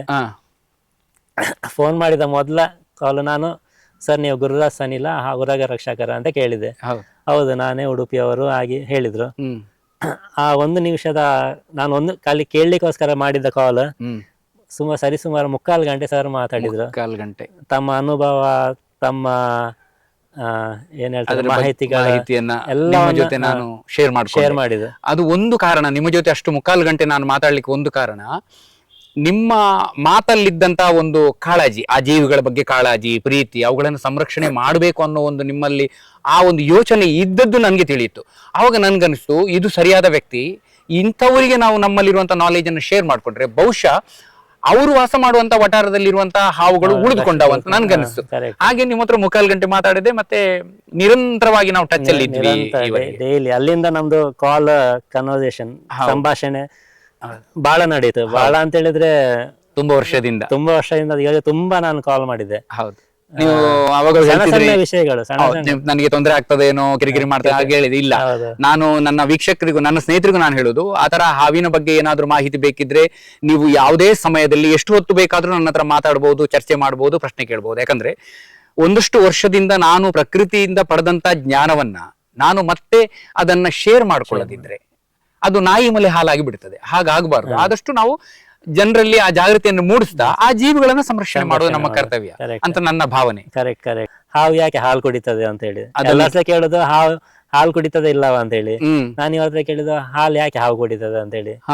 ಹಾಗೆ ಇವ್ರು ನಂಗೆ ಒಂದು ಒಳ್ಳೆ ವಿಷಯ ಹೇಳಿದ್ರು, ಅದು ನಿಮ್ಮ ಮಾತಿಂದ ಹೇಳಿದ್ರೆ ಇನ್ನೂ ಸಹ ಚೆನ್ನಾಗಿ. ಹೌದೌದು, ಇಡೀ ಕರ್ನಾಟಕದಾದ್ಯಂತ ಇದೊಂದು ನಂಬಿಕೆ ಈಗಲೂ ಇದೆ ಸ್ವಲ್ಪ ಮಟ್ಟಿಗೆ, ನಾಗರಹಾವು ಹಾಲು ಕುಡಿತದೆ ಅಂತೇಳಿ. ಅದನ್ನ ಅದರ ಎದುರುಗಡೆ ಹಾಲಿಡೋದು, ಅದು ಕುಡಿಯುವ ಹಾಗೆ ಮಾಡುವಂತದ್ದೆಲ್ಲ ತಂತ್ರಗಳು ನಡೀತವೆ. ಆದ್ರೆ ವಾಸ್ತವದಲ್ಲಿ ಹಾವಿಗೂ ಹಾಲಿಗೂ ಯಾವುದೇ ಸಂಬಂಧ ಇಲ್ಲ. ಅವುಗಳು ರ್ಯಾಪ್ಟೈಲ್ಸ್, ಸರೀಸೃಪಗಳು ಯಾವತ್ತು ಸ್ತನ್ಯಪಾನ ಮಾಡೋದಿಲ್ಲ. ಅದೇ ಒಂದು ನಾಗರಹಾವನ್ನ 1-2 ತಿಂಗಳು ನೀವು ಒಂದು ಪಂಜರದಲ್ಲೇ ಹಾಕಿಟ್ಟು ಅದಕ್ಕೆ ನೀರೇ ಕೊಡದೆ, ಆಹಾರನೇ ಕೊಡದೆ ತುಂಬಾ ತೊಂದರೆ ಮಾಡ್ತಾ ಇದ್ರೆ, ಆ ನಂತರ ನೀವು ಒಂದು ಗಟ್ಟಿ ಹಾಲನ್ನ ಒಂದು ಆ ಪಂಜರದೊಳಗೆ ಇಟ್ರೆ ಅದು ಮುಟ್ಟೋದಿಲ್ಲ. ಇದು ನಮ್ಮ ಅಧ್ಯಯನ, ನಾನ್ ನೋಡಿದ್ದು. ಅದೇ ಹಾಲಿಗೆ ನೀವು ನೀರು ಬೆರೆಸಿಟ್ರೆ 1-2 ಗುಟುಕು ಪ್ರಾಣ ಹೋಗುವ ಒಂದು ಸನ್ನಿವೇಶಕ್ಕೆ ಅದು ಕುಡಿಬಹುದು. ಅದ್ರ ಅರ್ಥ ಅದು ಹಾಲು ಕುಡಿಯುತ್ತೆ ಅನ್ನೋದಲ್ಲ. ಡಿಹೈಡ್ರೇಷನ್ ಹೌದು, ತನ್ನನ್ನ ಕಾಪಾಡ್ಕೊಳ್ಳಿಕ್ಕೆ, ತನ್ನ ಶರೀರವನ್ನ ಕಾಪಾಡ್ಕೊಳ್ಳಿಕ್ಕೆ ಆ ರೀತಿ ಮಾಡಬಹುದು. ಹಾಲು ಯಾವತ್ತೂ ಕುಡಿಯೋದಿಲ್ಲ. ಜೀವನೋಪಾಯಕ್ಕಾಗಿ ನಾನು ಕೆಲಸ ಮಾಡ್ತಿದ್ದೆ, ಅದ್ರ ಸೈಡ್ ಅಲ್ಲಿ ಈ ಹವ್ಯಾಸ ನಾನು ಮುಂದುವರಿಸ್ತಾ ಹೋದೆ. ಮುಂದುವರಿಸಿ ಇವಾಗ ಒಂದು 5 ವರ್ಷದಿಂದ ನಾನು ನಡೆಸ್ತಾ ಇದ್ದೆ. ಆಲ್ಮೋಸ್ಟ್ 300-400 ಹಾವುಗಳ ರಕ್ಷಣೆ. ನನ್ನ ಪ್ರಶ್ನೆ ಅದೇ ಇತ್ತು, ಇಲ್ಲಿಯವರೆಗೆ ನೀವು ನಿಮ್ಮ ನೆಲ್ಲೂರು ಪ್ರದೇಶದಲ್ಲಿ ಎಷ್ಟು ಹಾವುಗಳನ್ನ ಸಂರಕ್ಷಣೆ ಮಾಡಿದ್ದೀರಿ ಅಂತ ಹೇಳಿ. ಅಂದ್ರೆ ನಾನು ಮಾಡಿದ ಒಂದು ಮಿಸ್ಟೇಕ್ ಅಂತ ಹೇಳ್ಬೋದು. ನಾನು ಎಲ್ಲಿ ಸಹ ಅದನ್ನು ಫಸ್ಟ್ ರೆಕಾರ್ಡ್ ಮಾಡಿರ್ಲಿಲ್ಲ. ಮಾಡಿಲ್ಲ. ಆದ್ರೆ ನನ್ನ ಲೆಕ್ಕ ಪ್ರಕಾರ ನೋಡಿದ್ರೆ ವರ್ಷಕ್ಕೆ ಒಂದು 80 ಹಾಗೆ ಮಾಡ್ತಾ ಇದ್ದೇನೆ. ಎಷ್ಟು ವರ್ಷದಿಂದ ಮಾಡ್ತಾ ಇದ್ದೀರಿ? 5 ವರ್ಷದಿಂದ ಮಾಡ್ತಾ. 5 ವರ್ಷದಿಂದ 40 ಒಂದು 300-400 ತನಕ ಮಾಡಿರ್ಬೋದು ಸಂರಕ್ಷಣೆ ಮಾಡಿ. ಇವಾಗ ನಾನು ಸ್ಟಾರ್ಟ್ ಮಾಡಿದ್ದೇನೆ. ಮತ್ತೆ ಮೊದ್ಲಿನ ಸರ್ ಹೇಳಿದ್ ನಂಗೆ ಅದೊಂದು ರೆಕಾರ್ಡ್ ಮಾಡಿಟ್ರೆ ನಮ್ಗೆ ಮುಂದೆ ಯೂಸ್ ಆಗುತ್ತೆ ಅಂತ ಹೇಳಿ. ಹೌದು, ಅದ್ರ ಘಟನೆಗಳು. ಅದು ಯಾಕೆಂದ್ರೆ ಈಗ ನಾನು ಪ್ರತಿಯೊಬ್ಬರಿಗೂ ಹೇಳುದು, ಹಾವು ಸಂರಕ್ಷಣೆ ಮಾಡುವವರಿಗೆ, ಅದು ನಿಮ್ಮ ಒಂದು ಜ್ಞಾನಕ್ಕಾಗಿ ಇರ್ಲಿ ಅಂತೇಳಿ. ನೀವು ಏನನ್ನ ಒಂದು ಹಾವನ್ನ ಒಂದು ಮನೆಗೆ ಹೋಗಿ ಹಿಡಿತೀರಿ, ಆ ಪರಿಸರ, ಅಲ್ಲಿರುವಂತಹ ಹಾವಿನ ಜಾತಿ, ಅದು ಪ್ರಭೇದ ಯಾವುದು, ಅದ್ರ ಸ್ವಭಾವ, ಆ ಜನರು ಹೇಗೆ ರಿಯಾಕ್ಟ್ ಮಾಡಿದ್ರು, ಅದನ್ನೆಲ್ಲ ನೀವು ನೋಟ್ ಮಾಡ್ಕೊಳ್ತಾ ಇದ್ರೆ, ಸುಮ್ನೆ ನೋಟ್ ಮಾಡ್ಕೊಳ್ಳೋದು ಇಟ್ಟು ಬಿಡೋದು. ನೀವು 4-5 ವರ್ಷದ ನಂತರ ಆ ಒಂದು ದಾಖಲಾತಿಯನ್ನ ತೆಗೆದು ನೋಡಿದ್ರೆ ಒಂದು ಅದ್ಭುತವಾದ ಒಂದು ಅಧ್ಯಯನ ಪೂರ್ಣ ವಿಚಾರ ಅಲ್ಲಿ ಇರ್ತದೆ. ನಿಮ್ಗೆ ಒಂದು ಪುಸ್ತಕ ಕೂಡ ಬರಿಬಹುದು. ನನ್ನ ಹಾವು ನಾವು ಪುಸ್ತಕ ಬಂದದ್ದೇ ಅದೇ ರೀತಿ ಬರೆದಿಟ್ಕೊಂಡಿದ್ದೆ. ನೀವು ಯಾವಾಗ ಇದರ ಬಗ್ಗೆ ಹೇಳಿದ್ರಲ್ಲ, ನಾನು ಅವತ್ತಿಂದ ಸ್ಟಾರ್ಟ್ ಮಾಡ್ತಿದ್ದೇನೆ. ಮತ್ತೆ ಮೊದ್ಲಿದು ಯಾವ್ದಾವ್ದು ನಂಗೆ ನೆನಪಿದೆ, ಹೌದು, ಅದನ್ನು ಬರೀಲಿಕ್ಕೆ ಸ್ಟಾರ್ಟ್ ಮಾಡಿದ್ದೇನೆ. ಅಂದ್ರೆ ಕೆಲವೆಲ್ಲ ರೆಕಾರ್ಡ್ ಮಾಡ್ತಾ ಹೋಗ್ತಿದ್ದೇನೆ. ಈಗ ನಾನು ಕೇಳಿದ ಒಂದು ಪ್ರಶ್ನೆ ಏನಂದ್ರೆ, ಎಷ್ಟು ಹಾವು ಹಿಡ್ದಿದ್ದೀರಿ, ಹಾವಿನ ಸಂಖ್ಯೆಯ ಬಗ್ಗೆ ಅಲ್ಲ, ಬಟ್ ಅಷ್ಟು ಸಂಖ್ಯೆಯ ಹಾವುಗಳನ್ನ ನೀವು ಹಿಡ್ದಿದ್ದೀರಿ ಅಂತ ಹೇಳಿದ್ರೆ ನಿಮ್ಮ ಆ ಪರಿಸರದಲ್ಲಿ ಅಷ್ಟು ಹಾವುಗಳು ಯಾರ್ಯಾರೋ ಕೈಗೂ ಬಿದ್ದು ಸಾಯುವಂತದ್ದೇ ಇರ್ತವೆ. ಅದೊಂದು ನಮ್ಗೊಂದು ಗಣತಿ ಲೆಕ್ಕ. ಅದು ನಾವು ಜನಗಣತಿ ಹೇಗೆ ಮಾಡ್ತೇವೆ ಅದೇ ರೀತಿ ಇದೊಂದು ಗಣತಿ ಇರ್ತದೆ. ಇನ್ನು ಒಂದು ಪ್ರಶ್ನೆ, ನಿಮ್ಮ ನೆಲ್ಲೂರಲ್ಲಿ, ಆಂಧ್ರ ಪ್ರದೇಶ ನೆಲ್ಲೂರೆಲ್ಲ ಒಂದೇ ಅಂತ ತಿಳ್ಕೊಳ್ವಾ, ಅಲ್ಲಿ ಹಾವುಗಳ ಮತ್ತು ಜನಜೀವನದ ಸಂಬಂಧ ಹೇಗಿದೆ? ಜನರು ಹಾವನ್ನ ಯಾವ ರೀತಿ ನೋಡ್ತಾರೆ, ಯಾವ ದೃಷ್ಟಿಯಿಂದ ನೋಡ್ತಾರೆ? ಬಡ್ದು ಸಾಯಿಸ್ತಾರೋ, ತಕ್ಷಣ ಕಂಡು ಕೂಡಲೇ ಬಡ್ದು ಸಾಯಿಸ್ತಾರೋ, ಅಥವಾ ಹಾವು ಹಿಡಿಯೋರನ್ನ ಸಂರಕ್ಷಕರನ್ನ ಕರೀತಾರೋ, ಹೇಗೆ ಅಲ್ಲಿ ನಡೀತಾ ಇದೆ? ಸರ್ ಇದೊಂದು ವಿಷಯದಲ್ಲಿ ಇವಾಗನು ಸ್ವಲ್ಪ ಕನ್ಫ್ಯೂಷನ್ ಅಂತ ಹೇಳಿದ್ರೆ, ನಾರ್ಮಲ್ ಜನರು ನಾರ್ಮಲ್ ಹಾವು ಅವರಿಗೆ ಎರಡು ಒಂದು ಹಾವು ಅಂದ್ರೆ ನಾಗರ ಹಾವು, ಅದ್ರ ಮೇಲೆ ಒಂದು ಭಯ ಮತ್ತೆ ಭಕ್ತಿ ಇದೆ. ಭಕ್ತಿ ಅಂತ ಹೇಳಿದ್ರೆ ಈಗ ನಮ್ಮಲ್ಲಿ ದಕ್ಷಿಣ ಕನ್ನಡದಲ್ಲಿ ಭಕ್ತಿ ಅಲ್ಲ, ಆ ರೀತಿ ಅಲ್ಲ, ನಾಗ ದೇವರು ಅನ್ನೋ ಒಂದು ಭಕ್ತಿ ಇಲ್ಲ. ಅದೊಂದು ಒಳ್ಳೆ ಹಾವು ಅಂತ, ಒಳ್ಳೆ ಹಾವು. ಒಂದು ಅಂದ್ರೆ ಒಂದು ಮಾಡುದಿಲ್ಲ ಅವರು, ಪೂಜೆ ಮಾಡುದಿಲ್ಲ. ಒಂದ್ ವೇಳೆ ನಾ ಕೇಳಿದ ಸುದ್ದಿ ಇದಕ್ಕಿಂತ ಮೊದಲು ನಾಗರ ಹಾವು ಹಿಡಿಯೋರಂದ್ರೆ ಅಲ್ಲಿ ಹಳ್ಳಿಗಳಲ್ಲೆಲ್ಲ ಹಾವಾಡಿಗರು ಇರ್ತಾರೆ, ಅವರನ್ನು ಕರಿತಿದ್ರಂತೆ. ಕರಿದು ಅವರೇನಂದ್ರೆ ಹಾವನ್ನು ಹಿಡಿಯೋದು, ಅದೇನೋ ತಲೆ ಕಟ್ ಮಾಡುದು ಅಂತೆ.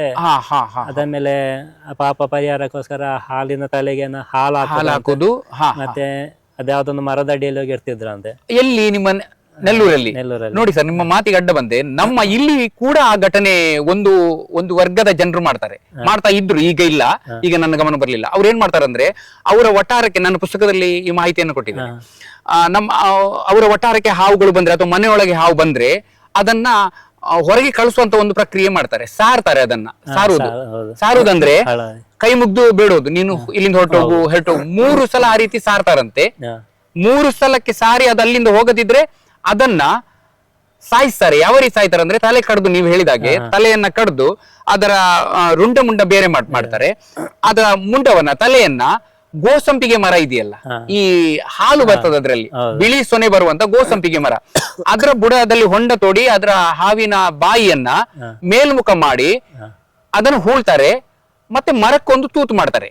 ಅಲ್ಲಿಂದ ಆ ಬಿಳಿ ಹಾಲು ಹಾವಿನ ಬಾಯಿಗೆ ಬೀಳಬೇಕು ಅನ್ನೋ ಒಂದು ನಂಬಿಕೆ. ಇಲ್ಲಿ ಹಾಗೆಲ್ಲ. ಇನ್ನು ಉಳಿದ ಒಂದು ಪಾರ್ಟ್ ಇದೆಯಲ್ಲ, ಅದ್ರದ್ದು ಮುಂಡ ಇದೆಯಲ್ಲ, ರುಂಡವನ್ನ ಆ ರೀತಿ ಮಾಡಿದ್ರು. ಮುಂಡವನ್ನ ಚಂದ ಮಾಡಿ ಅವರು ಪಲ್ಯ ಮಾಡ್ತಾರೆ, ಸಾಂಬಾರು ಪಲ್ಯ ಮಾಡಿ ತಿಂತಾರಂತೆ. ನನ್ನ ಪುಸ್ತಕದಲ್ಲಿ ದಾಖಲು ಮಾಡಿದ್ದೇನೆ. ಅದೊಂದು ನಂಬಿಕೆ.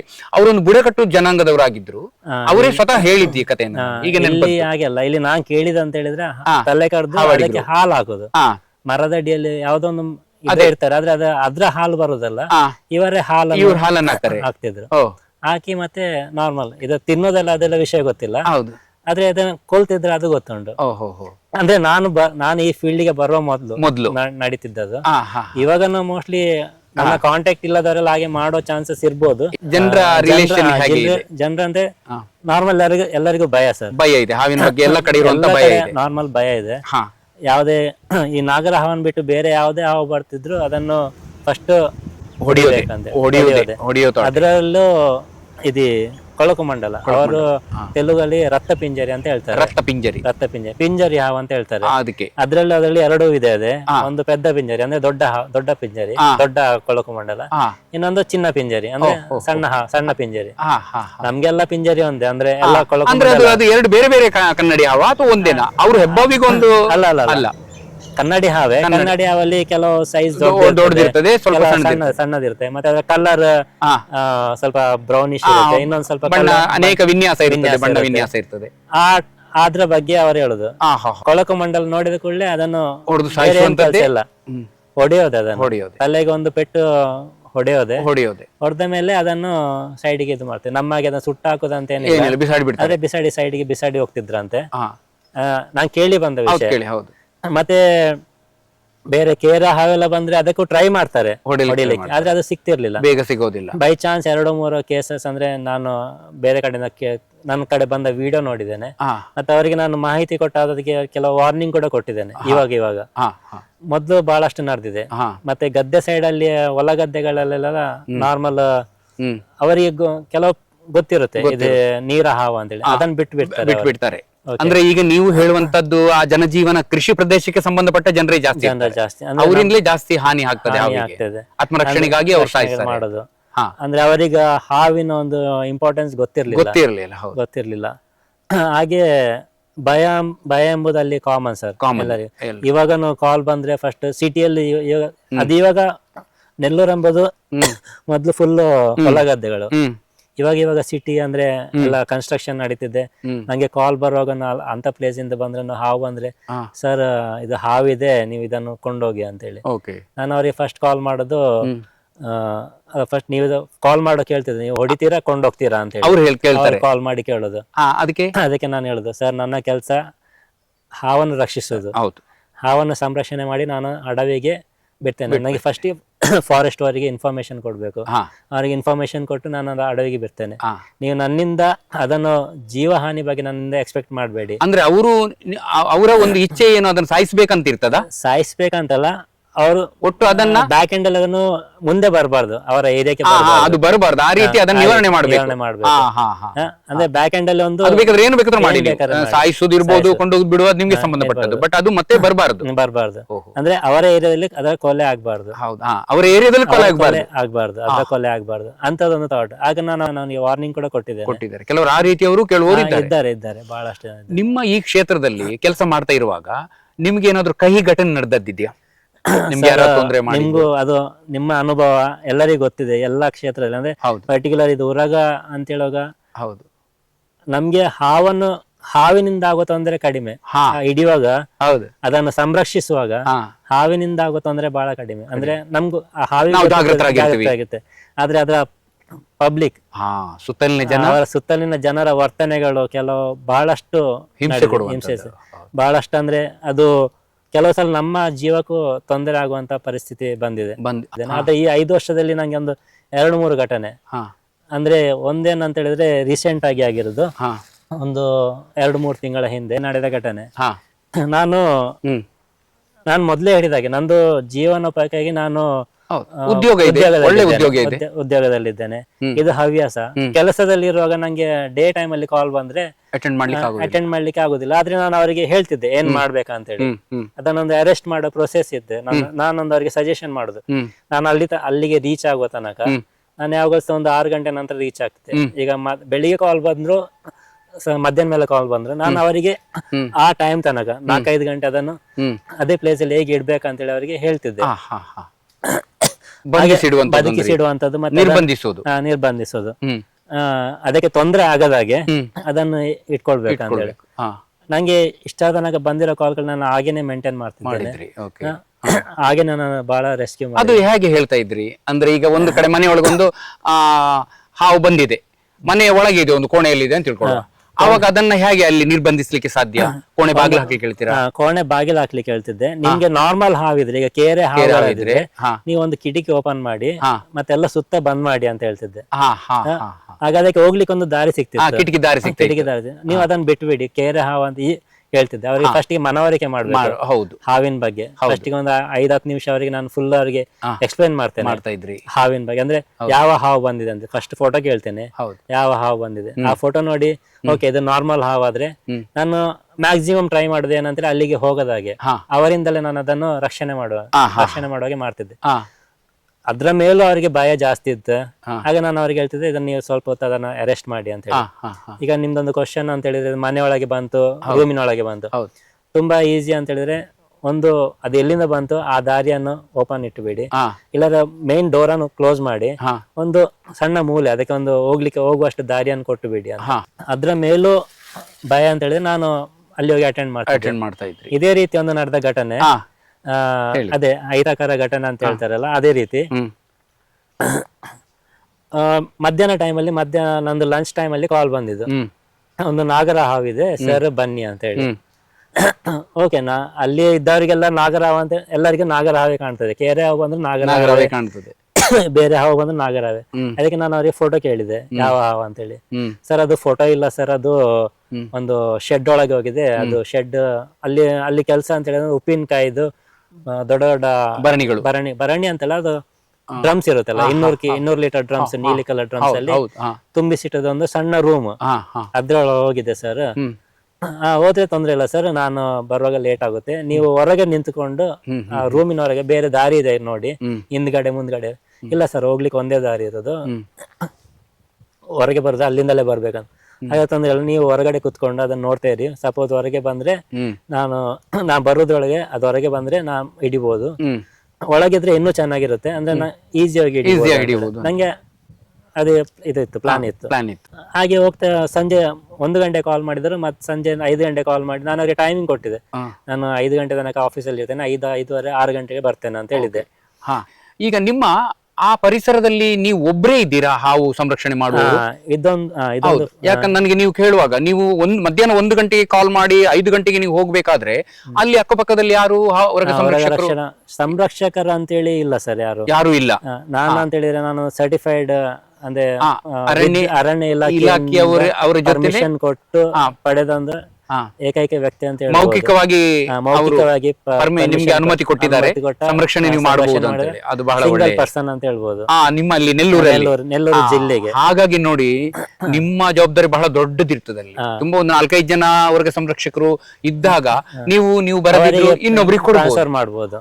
ಇಲ್ಲದಿದ್ರೆ ಈಗ ಜನ ಒಂದು ಖುಷಿ ಕೊಡುವಂತದ್ದು ಏನಂದ್ರೆ, ಮಧ್ಯಾಹ್ನ 1 ಗಂಟೆಯಿಂದ 5 ಗಂಟೆ ತನಕ ಕಾಯ್ತಾರ ಅಂತ ಹೇಳಿದ್ರೆ ಆ ಜನರು ಗ್ರೇಟ್. ಒಂದು ರೀತಿಯಲ್ಲಿ ಅವರ ಆಲೋಚನೆಗೂ ನಾವು ಧನ್ಯವಾದ. ಯಾಕಂದ್ರೆ ಸಾಯಿಸದೆ 4-5 ಗಂಟೆ ಯಾರು ಕಾಯ್ತಾರೆ ಮಾರೆ? ಒಂದು ಮಾಧ್ಯಮ ಅದನ್ನು ಸಂರಕ್ಷಿಸ, ಆದ್ರೆ ಫಸ್ಟ್ ಥಾಟ್ ಬರೋದು ಅವರಿಗೆ ಬರ್ತದೆ, ಅಂದ್ರೆ ಅದನ್ನು ರಕ್ಷಿಸಬೇಕು. ಹೌದು, ನಾನು ಬಹಳಷ್ಟು ಅವರನ್ನ ಅಪ್ರಿಶಿಯೇಟ್ ಮಾಡ್ಬೇಕು. ನಾನು ಬಹಳಷ್ಟು ಸಲ ಹೇಳಿದ್ದೇನೆ ಅವರಿಗೂ, ಸರ್ ನಾನು ಉರಗ ರಕ್ಷಕರು ಎಂಬುದೊಂದು ಮಾಧ್ಯಮ ಸರ್. ಅಂದ್ರೆ ನಮ್ಗೊಂದು ಕಲೆ ಕೊಟ್ಟಿದ್ದಾರೆ, ನಮ್ಗೊಂದು ನಾಲೆಜ್ ಇದೆ ಹೇಗೆ ರಕ್ಷಿಸ್ಬೇಕಂತ ಹೇಳಿ. ರಕ್ಷಣೆಗೆ ಸ್ಫೂರ್ತಿ ಇವರು, ಸ್ಫೂರ್ತಿ ಅವರು. ಹಾಗೆ ಅವತ್ತು ಕಾಲ್ ಬಂದದನ್ನು 5 ಗಂಟೆ 6 ಗಂಟೆ ನಾನು ಅಲ್ಲಿ ಹೋದ್ರಿ. 5-5:30 ಸುಮಾರಿಗೆ ಅವ್ರು ಕಾಲ್ ಹೇಳಿದ್ರು, ಸರ್ ಹಾವು ಹೊರಗೆ ಬಂದಿದೆ, ಹೊರಗೆ ಬಂದು ಅಲ್ಲಿ ಮೂಲೆಯಲ್ಲಿ ಕುತ್ಕೊಂಡಿದೆ ಅಂತ ಹೇಳಿದ್ರು. ಅಲ್ಲಿ ಒಂದು ಮೋಟರ್ ಇದೆ, ಮೂಲೆಯಲ್ಲಿ ಕುತ್ಕೊಂಡಿದೆ ಅಂತ ಹೇಳಿದ್ರು. ಆಯ್ತು, ನಾನು ಹೋಗಿ ಅದು ಹುಡುಕಿದೆ ಅಲ್ಲಿ, ಆ ಮೂಲೆ ಈ ಮೂಲೆ ಅಂತ ಹೇಳಿದ್ರು. ನನ್ನ ಮೈಂಡ್ ಅಲ್ಲಿ ನಾಗರ ಹಾವು ಆಗಿರ್ಲಿಕ್ಕಿಲ್ಲ, ಕೇರೆ ಹಾವೇನ ಇದ್ದಿರ್ಬೋದು ಅಂತ ಹೇಳಿ. ಅಂದ್ರೆ ಸಿಟಿ ಒಳಗಡೆ ಇದೆ, ಅಷ್ಟ ಇದ್ರಲ್ಲಿ ಬರ್ಲಿಕ್ಕಿಲ್ಲ ಅಂತ ಹೇಳಿ ಹೋದೆ. ಫಸ್ಟ್ ಅವರು ತೋರಿಸಿದ ಇದ್ರೊಳಗೆ ಹೋದೆ, ಅದು ಉಪ್ಪಿನಕಾಯಿನ ಕೋಣೆಯೊಳಗೆ ಹೋದೆ. ಅಲ್ಲಿ ಫುಲ್ ಇಕ್ಕಟ್ಟು ಅಂತ ಹೇಳಿ ಡ್ರಮ್ 200 ಲೀಟರ್ ಡ್ರಮ್ಸ್ 10 ಡ್ರಮ್ ಇಟ್ಟಿದ್ರು ಲೈನ್ ಅಲ್ಲಿ. ಅದನ್ನು ತೆಗಿಲಿಕ್ಕೆ ಆಗಲ್ಲ, ಯಾಕಂದ್ರೆ ಫುಲ್ ಇದೆ. ಆದ್ರೂ ಏನೋ ಧೈರ್ಯದಲ್ಲಿ ನಾಗರ ಕೇರೆ ಹಾವ ಅಂತ ಹೇಳಿ ಇದು ಮಾಡಿದೆ, ಮೈಂಡ್ ಅಲ್ಲಿ ಅದೇ ಇದೆ. ಮತ್ತೆ ಇವರು ಹೇಳಿದ್ರು, ಇಲ್ಲ ಸರ್ ಅದು, ನಾನ್ ಕೇಳಿದೆ ಅದು ನಿಮ್ಗೆ ಹೆಡೆ ಇಟ್ಟಿದ ಇಟ್ಟಿದ ಅಂತ. ಹೌದೌದು ಆಯ್ತು. ಆಗ ನಂಗೆ ಸ್ವಲ್ಪ ಇದಾಯ್ತು, ನಾಗರ ಆಗಿರ್ಬೋದು ಅಂತ ಹೇಳಿ ಸೌಂಡ್ ಮಾಡಿದೆ. ಸೌಂಡ್ ಮಾಡಾಗ ಅದೆಲ್ಲಿ ಬುಸು ಕೊಟ್ಟದ್ದು ಕಾಣ್ತಿರ್ಲಿಲ್ಲ. ಇದು ಇಲ್ಲಿ ಇರ್ಲಿಕ್ಕಿಲ್ಲ ಅಂತ ಹೇಳಿ. ಆ ಪಬ್ಲಿಕ್ ಇದ್ದ ರಿಯಾಕ್ಷನ್ ನಿಮ್ಗೆ ಹೇಳಿದಾಗೆ ನಮ್ಗೆ ಅಪಾಯ ಎಲ್ಲಿಂದ ಬರುದು ಅಂತ ಹೇಳಿ. ಪಬ್ಲಿಕ್ ಅಲ್ಲಿ ಈಗ ಹಾವು ಹಿಡಿಯೋರಿಗಿಂತ ಜಾಸ್ತಿ ಕೆಲವರು ಧೈರ್ಯವಂತರು ಇರ್ತಾರೆ, ಅಂತ ಇರ್ತಾರೆ. ಅದ್ರಲ್ಲಿ ಸ್ವಲ್ಪ ಟಾನಿಕ್ ಹಾಕಿದ್ರೆ ಜಾಸ್ತಿ ಟಾನಿಕ್ ಅಂದ್ರೆ ಸಾರಾಯಿ ಕುಡಿಯೋರು ಧೈರ್ಯ ಸಂದರ್ಭದಲ್ಲಿ ಜಾಸ್ತಿ ಇರ್ತದೆ. ಅದೇ ರೀತಿ ಒಬ್ಬ ಗೆಳೆಯ ಬಂದಿದ್ದ, ಗೆಳೆಯ ಅಂತಲ್ಲ ಮನೆ ಬಂದು, ನಾನು ನನ್ನ ಕೈಯಲ್ಲಿ ಟೂಲ್ಸ್ ಇದೆ ಸರ್, ಅದು ನಮ್ಮ ರಕ್ಷಣೆ ನಾವು ನೋಡ್ಬೇಕಂದ್ರೆ ನಾವು ಟೂಲ್ಸ್ ಅಲ್ಲಿ ಸ್ವಲ್ಪ ಇದು ಮಾಡ್ತೇವೆ. ಇವನ್ ಆಗಲ್ಲ ಸರ್, ನಾನು ಇಲ್ಲಿ ಹಾವು ನೋಡಿದೆ, ನನ್ನನ್ನು ಸೈಡ್ಗೆ ತಳ್ಳಿ ಸರ್ ಇಲ್ಲಿದೆ ಸರ್, ಅವನು ಯಾವ್ದೋ ಮತ್ತಿನಲ್ಲಿದ್ದಾನೆ, ಇಲ್ಲಿದೆ ಸರ್, ಅಲ್ಲಿದೆ ಸರ್, ಇಲ್ಲಿದೆ ಸರ್, ಕನ್ಫ್ಯೂಸ್ ಮಾಡಿ ಡೈರೆಕ್ಟ್ ಕೈ ಹಾಕೋದು. ಕುಡಿದ ಮತ್ತು ನಾನು ಫಸ್ಟಿಗೆ ಮನೆ ಓನರ್ಗೆ ಹೇಳಿದೆ, ಅದು ಅವರ ರಿಲೇಷನ್, ಅಣ್ಣ ತಮ್ಮ ಇರ್ಬೇಕು. ಅವರಿಗೆ, ಸರ್ ನಿಮ್ಗೆ ಹಾವು ಹಿಡಿಬೇಕಾ ಇವನನ್ನು ಹಿಡಿಬೇಕಾ ಕೇಳಿ. ಫಸ್ಟ್ ಇವನನ್ನು ಹೊರಗೆ ಕಳಿಸಿ, ಇಲ್ಲ ಅಂತ ಹೇಳಿದ್ರೆ ಜೀವಹಾನಿ ಗ್ಯಾರಂಟಿ. ಸರಿಯಾಗಿ ಹೇಳಿದ್ರಿ. ಜೀವಹಾನಿ ಗ್ಯಾರಂಟಿ ಅಂತ ಹೇಳಿದೆ. ಆಯ್ತು ಅಂತೇಳಿ ಅವರು ಅವನಿಗೆ ಸಮಾಧಾನ ಮಾಡಿ ಹೊರಗೆ ಕಳಿಸಿದ್ರು. ನಾನು ರೂಮ್ ಒಳಗಿದ್ದೇನೆ, ರೂಮಿಂದ ಹೊರಗಡೆ ಒಂದು ಸಣ್ಣ ಮೋಟರ್ ಇದೆ, ಅದೇ ಪಂಪ್ ಅದ್ರ ಮೇಲೆ ಕವರ್ ಹಾಕಿರ್ತಾರೆ, ಕಬ್ಬಿಣದ ಮುಚ್ಚ. ನಾನು ಹೊರಗೆ ಹಾಕಿದವನು, ಇವನ್ ಎಲ್ಲಿಂದ ಬಂದ ಗೊತ್ತಿಲ್ಲ ಸರ್. ಇವನ್ ಬಂದು ಸೀದಾ ಅದ್ರ ಕೈ ಹಾಕಿ ಇದನ್ನ ಎತ್ತಿದ. ಸರ್ ಇಲ್ಲ ನಾನು ಹಾವನ್ನು ನೋಡಿದ ಅಂತ ಹೇಳಿದಾನೆ. ಇವನೇನೋ ಕುಡ್ದ ಇದ್ದಾನೆ ಅಂತ ಹೇಳಿ ಇದಾದ. ಸರ್ ಅವನು ಫಸ್ಟ್ ಕಳಿಸಿ, ಇಲ್ಲಿಂದ ಕಳಿಸಿ ಅಂತ ಹೇಳಿ ಅಲ್ಲಿಂದ ಮತ್ತೆ ಹೊರಗೆ ಕಳಿಸಿದ್ರು. ಪುನಃ ಬಂದು ಅಲ್ಲಿಗೆ ಕೈ ಹಾಕಿ ಅದನ್ನು ತೆಗಿಲಿಕ್ಕೆ ಟ್ರೈ ಮಾಡಿ ಒಳಗಿಂದ ಸೌಂಡ್ ಬರ್ತಾ ಉಂಟು, ಸೌಂಡ್ ಬರ್ತಾ ಉಂಟು. ಫಸ್ಟಿಗೆ ಹೇಳಿದೆ ಸರ್ ಇವನು ಕರೆಕ್ಟ್ ಹೇಳಿದ ಕರೆಕ್ಟೇ, ಅದ ಮಾಡಿದ ರೀತಿ ಸರಿ ಇಲ್ಲ ಸರ್. ನಾನು ದೂರ ತೆಗಿ, ನಾನು ಹಾವಿಗೆ ಸಹ ಬಂದಿದೆ, ನಾನು ಕಣ್ಣೆದುರು ಬಂದಿದೆ. ಇನ್ನು ಹಿಡಿಯೋದ ಕೆಲಸ, ಅದನ್ನು ರಕ್ಷಿಸೋದ ಕೆಲಸ ನಮ್ಮದು. ನೀವೆಲ್ಲ ಸಹ ದೂರ ಹೋಗಿ ಪಬ್ಲಿಕ್ ಅನ್ನು ಫಸ್ಟ್ ದೂರ ಕಳಿಸೋದು, ಹಾವು ಹಿಡಿಯುವಾಗ ಮಾಡೋದು ಫಸ್ಟ್ ಕೆಲಸ ಅದೇ ಸರ್. ಪಬ್ಲಿಕ್ ಅನ್ನು ದೂರ ಜನರನ್ನು ಆದಷ್ಟು ದೂರ ಕಳಿಸೋದು, ಅವರಿಗೂ ಅಪಾಯ ಆಗಬಾರ್ದು, ನಮಗೂ ಅಪಾಯ ಆಗಬಾರ್ದು, ಹಾವಿಗೂ ತೊಂದರೆ ಆಗಬಾರ್ದು ಅಂತ. ನಾನು ಅದನ್ನ ಮೆಲ್ಲ ಡಬ್ಬ ಅಂತ ತೆಗಿಯುವಾಗ ಹಾವು ಮೋಟರಿಗೆ ಪಂಪಿಗೆ ಸುತ್ತಿಕೊಂಡಿದ್ದು, ಅದನ್ನು ತೆಗಿ ಬಾಲ ಹಿಡ್ದಿದ್ದು ಮಾಡುವಾಗ ಅದು ನಾರ್ಮಲ್ ಸಹಜ ಸ್ವಭಾವ. ನಮ್ಗೆ ಬುಸುಗುಟ್ಟಿ ಅದು ವಾರ್ನಿಂಗ್ ಕೊಟ್ಟು ಒಳಗೆ ಹೋಯ್ತು ಎಡೆಯಿಂದಾಗಿ. ಅಲ್ಲಿಂದ ನಂಗೆ ತೆಗಿಲಿಕ್ಕೆ ಸ್ವಲ್ಪ ಕಷ್ಟ ಅಂತ ಹೇಳಿ ಅದು ನಾನು ಬಿಟ್ಬಿಟ್ಟೆ. ಅಂದ್ರೆ ಒಳಗೆ ಹೋದ್ಮೇಲೆ ನಮ್ಗೆ ಈಸಿ ಹಿಡಿಬಹುದು ಅಂತ ಹೇಳಿ ಒಳಗೆ ಹೋಗಿ ಡಬ್ಬದ ಹತ್ರ ಹೋಗಿ ನಂಗೆ ಅದು ಈಸಿ ಕೈಯಲ್ಲಿ ಬಂತು. ಇನ್ನು ನನ್ನ ಕೆಲಸ ಏನಂತ ಹೇಳಿ ಅದನ್ನು ಬಾಕ್ಸ್ ಹಾಕೋದು, ಬಾಕ್ಸ್ ನೊಳಗೆ ಹಾಕೋದು. ನಾ ಓನರ್ಗೆ ಹೇಳಿದೆ, ಸರ್ ನನ್ನ ಬಾಕ್ಸ್ ಕೊಡಿ, ಹಿಂದ್ಗಡೆ ಇದೆ ನನ್ನ ಬಾಕ್ಸ್ ಕೊಡಿ ಸರ್, ನಾನು ಬಾಕ್ಸ್ ಅನ್ನು ಹಾಕ್ತೇನೆ ಅಂತ ಹೇಳಿ. ಆ ಪುಣ್ಯಾತ್ಮ ಬಾಕ್ಸ್ ಕೊಡ್ಲಿಕ್ಕೆ ಬಂದದ್ದು ಇವನೇ. ಅಯ್ಯೋ ಇವನ್ ಬಂದ್ಬಿಟ್ಟು ನನ್ನ ಹಿಂದ್ಗಡೆ ಇಟ್ಟಿದ್ದಾನೆ. ಹಿಂದ್ಗಡೆ ಇಟ್ಟು ಹಾವು ಎಲ್ಲಿ ಉಂಟು ಅಂತೇಳಿ ನನ್ನನ್ನು ದೂಡಿ ಈಚೆಂದ ಮಾಡ್ತಿದ್ದಾನೆ, ಕೈ ಹಾಕ್ತೈತೆ. ಇಲ್ಲಿ ನಿಮ್ಮ ಕೈಯಲ್ಲಿ ಹಾವಿದೆ, ಹಾವನ್ನ ಡಬ್ಬವನ್ನು ಅಲ್ಲಿಟ್ಟಿದ್ದಾನೆ. ನಾನು ನನ್ನ ಕಾನ್ಸಂಟ್ರೇಷನ್ ಹಾವಿನ ಮತ್ತೆ ಡಬ್ಬದ ಮೇಲೆ. ಡಬ್ಬವನ್ನು ಓಪನ್ ಮಾಡ್ಲಿಲ್ಲ ಅವನು, ಓಪನ್ ಮಾಡ್ಲಿಲ್ಲ. ಅಪಾಯಕರ ಸನ್ನಿವೇಶ ನೋಡಿ. ಅದು ಪುಣ್ಯಕ್ಕೆ ಅದು ಅಲ್ಲಿ ನನ್ನ ಮೇಲೆ ಬರೋ ಹಾವನ್ನು ನಾನು ಹೇಗೋ ಇದು ಮಾಡಿದೆ. ಈ ಕಡೆ ನೀವು ದೂಡಿದ ಫೋರ್ಸ್ ಮತ್ತೆ ಅದು ಜಸ್ಟ್ ಮಿಸ್ ಅಂತ ಹೇಳ್ಬೋದು ಜೀವಹಾನಿಗೆ. ಬಹಳಷ್ಟು ಇರುತ್ತೆ ಸರ್. ಮತ್ತು ಹಾಗೂ ಈಗ ಮಾಡಿ ಹಾವನ್ನು ಹಾಕಿದೆ. ನಿಮ್ಮದು ಬಹಳ ಒಳ್ಳೆ ಸಂದೇಶ. ತುಂಬಾ ಕಡೆ ಹಾವು ಹಿಡಿಯೋರು ಅವರಿಗೆ ಸುತ್ತಮುತ್ತ ಜನರಿಲ್ಲ, ಅದರಲ್ಲೂ ಕುಡ್ದವರ ಸಮಸ್ಯೆ ಬಹಳ ದೊಡ್ಡಿರ್ತದೆ. ಹಾಗಾಗಿ ಅವರನ್ನ ಆದಷ್ಟು ದೂರ ಇಟ್ಕೊಳ್ಳುವಂತ. ಮತ್ತೆ ಇನ್ನೊಂದು ಅಂತ ಹೇಳಿದ್ರೆ ಅರ್ಧಂಬರ್ಧ ತಿಳಿದವರು, ಅರ್ಧಂಬರ್ಧ ಜ್ಞಾನ ಇದ್ದವರು, ಅದು ಇನ್ನೂ ಅಪಾಯಕರ ಸಂಗತಿ. ಅವರೇ ಜಾಸ್ತಿಯಾಗಿ ಬಣ್ಣ ಬಣ್ಣದ ಯಾವ ಹಾವು ಕಂಡ್ರು ಅದಕ್ಕೆ ತಪ್ಪು ಹೆಸರು ಕೊಡೋದು. ಇದು ಕನ್ನಡಿ ಹಾವು, ಇದು ಕಡಂಬಳ ಅಂತ ತಪ್ಪು ಹೆಸರು. ಅರ್ಧಂಬರ್ಧ ಜ್ಞಾನ ಇರುವವರು ಆ ತಪ್ಪು ಕೆಲಸವನ್ನ ಮಾಡ್ತಾರೆ. ನನ್ನದೊಂದು ಪ್ರಶ್ನೆ, ನಿಮ್ಮ ಸುತ್ತಮುತ್ತಲಿನ ಜನರಲ್ಲಿ ಹಾವಿನ ಕಡಿತದ ಬಗ್ಗೆ, ಪ್ರಥಮ ಚಿಕಿತ್ಸೆ ಬಗ್ಗೆ ಮಾಹಿತಿ ಇದೆಯಾ? ಮಾಹಿತಿ ಅಂತ ಹೇಳಿದ್ರೆ ತಪ್ಪು ಮಾಹಿತಿ ಬಹಳಷ್ಟಿದೆ. ಅಂದ್ರೆ ಹಾವು ಕಚ್ಚಿದಾಗ ಏನ್ ಮಾಡ್ಬೇಕಂದ್ರೆ, ನಾನು ಪ್ರತಿ ಸಲ ಎಲ್ಲಿಯಾದ್ರೂ ಹೊರಗೆ ರಕ್ಷಣೆ ಮಾಡ್ಲಿಕ್ಕೆ ಹೋಗುವಾಗ ನನ್ನ ಫಸ್ಟ್ ಕೆಲಸ ಅವರಿಗೆ ಫಸ್ಟ್ ಏಡ್ ಬಗ್ಗೆ ಹೇಳಿಕೊಡೋದು. ಫಸ್ಟ್ ಅವರಿಂದ ಕ್ವಶನ್ ಕೇಳ್ತೇನೆ, ನಿಮ್ಮ ನಾಲೆಜ್ ಏನಿದೆ ಅಂತ ಹೇಳಿ. ಅವರ ಫಸ್ಟ್ ಆನ್ಸರ್ಸ್ ಗಳು ಬರೋದು ಒಂದು ಕಟ್ಟ ಹಾಕೋದು, ಕಟ್ಟ ಹಾಕುವಂತ ಕ್ರಮ ಅಲ್ಲೂ ಇದೆ. ಅದು ಕಾಮನ್, ಬಿಗಿಯಾಗಿ ಕಟ್ಟುಕಟ್ಟುವಂತ ಕ್ರಮ. ಹಾವು ಕಚ್ಚಿದ ಭಾಗಕ್ಕೆ ಹಗ್ಗ, ಅದು ಥ್ರೆಡ್ ತಕೊಂಡು ಕಟ್ಟ ಹಾಕ್ಬೇಕು. ಮತ್ತೆ ಬ್ಲೇಡ್ ಇಂದ ಗಾಯ ಮಾಡಿ ರಕ್ತ ಸೋರುವಂತದ್ದು. ಅದು ಈಗಲೂ ಇದೆ ಅಲ್ಲಿ? ಇದೆ. ಅದು ಕಾಮನ್ ಸರ್, ಅದು ಎಲ್ಲ ಕಡೆ ಇದೆ. ಅದು ಕೇಳ್ತಾರೆ. ಇನ್ನೊಂದು ಏನ್ ಹೇಳ್ತಾರೆ, ನಾನು ಹಾವು ಹಿಡಿಲಿಕ್ಕೆ, ಹಾವನ್ನು ರಕ್ಷಣೆ ಮಾಡ್ಲಿಕ್ಕೆ ಹೋಗುವಾಗ ಫಸ್ಟ್ ಕೇಳುದು, ಸರ್ ನಿಮ್ಮ ಹತ್ರ ಗಿಡಮೂಲಿಕೆ ಇದೆಯಾ? ಅವ್ರು ಕೇಳ್ತಾರೆ. ನೀವೇನೋ ತಿಂದ್ಕೊಂಡು ಬಂದಿದ್ದೀರಾ? ಅಂದ್ರೆ ಒಂದ್ ವೇಳೆ ಹಾವು ಕಚ್ಚಿದ್ರೆ ಆ ವಿಷ ನಿವಾರಣೆ ಮಾಡುವಂತ ಗಿಡಮೂಲಿಕೆ ನಿಮ್ಮ ಹತ್ರ ಇದೆಯಾ ಅಂತ ಹೇಳಿ. ಯಾಕೆ ನಾನು ಕೇಳಿದೆ, ನೀವು ಅಂತವ್ರನ್ನ ನೋಡಿದ್ದೀರಾ ಅಂತ ಹೇಳಿ. ಅಂತವ್ರು ನಿಮ್ಗೆ ಗೊತ್ತಿದೆ ಅಂತ. ಗಿಡಮೂಲಿಕೆ ಇದ್ದ ಜನ ಇದೆ ನಿಮ್ಮ ಹತ್ರ, ಅಂತ ಗಿಡಮೂಲಿಕೆ ಇದ್ದವ್ರು ಯಾರಾದ್ರೂ ಇದೆ ನಂಗೆ ಕೊಡಿ ಅಂತ ಹೇಳಿ. ಇಲ್ಲ ಸರ್, ವಿಲೇಜ್ ಅಲ್ಲಿ ಬಹಳಷ್ಟು ಜನ ಹಾವಾಡಿಗರೆಲ್ಲ ಇರ್ತಾರೆ, ಅವ್ರೇನೋ ಒಂದು ಆ ರೀತಿಯ ತಂತ್ರಗಳನ್ನೆಲ್ಲ ಯೂಸ್ ಮಾಡ್ತಾರೆ ಅಂತ ಹೇಳಿ. ಯಾಕೆ ನಾನು ಅವ್ರಿಗೆ ಹೇಳ್ತಿದ್ದೆ, ಸರ್ ಇದು ಹಾವಿನ ವಿಷ ಎಂಬುದು ಅದು ಗಿಡಮೂಲಿಕೆ ಎಂದು ಹೋಗುವಂತದಲ್ಲ. ಅದಕ್ಕೆ ಸ್ಪೆಷಲ್ ಆಗಿ ಒಂದು ಅಲೋಪತಿಯಲ್ಲಿ ಇದು ಮದ್ದಿದೆ, ಅದೇ ತಕೊಳ್ಬೇಕು. ಅದು ನಾವಾಗೆ ತಕೊಳ್ಳಿಕ್ಕೆ ಆಗುದಿಲ್ಲ. ಅದು ನೀವು ಅಲ್ಲಿಗೆ ಹೋಗಿ ಡಾಕ್ಟರ್ ಹತ್ರ ಹೋಗಿ ಅವರ ಟೆಸ್ಟ್ ನಂತರ ಅವರಾಗಿ ಕೊಡುವಂತದ್ದು ಇದು.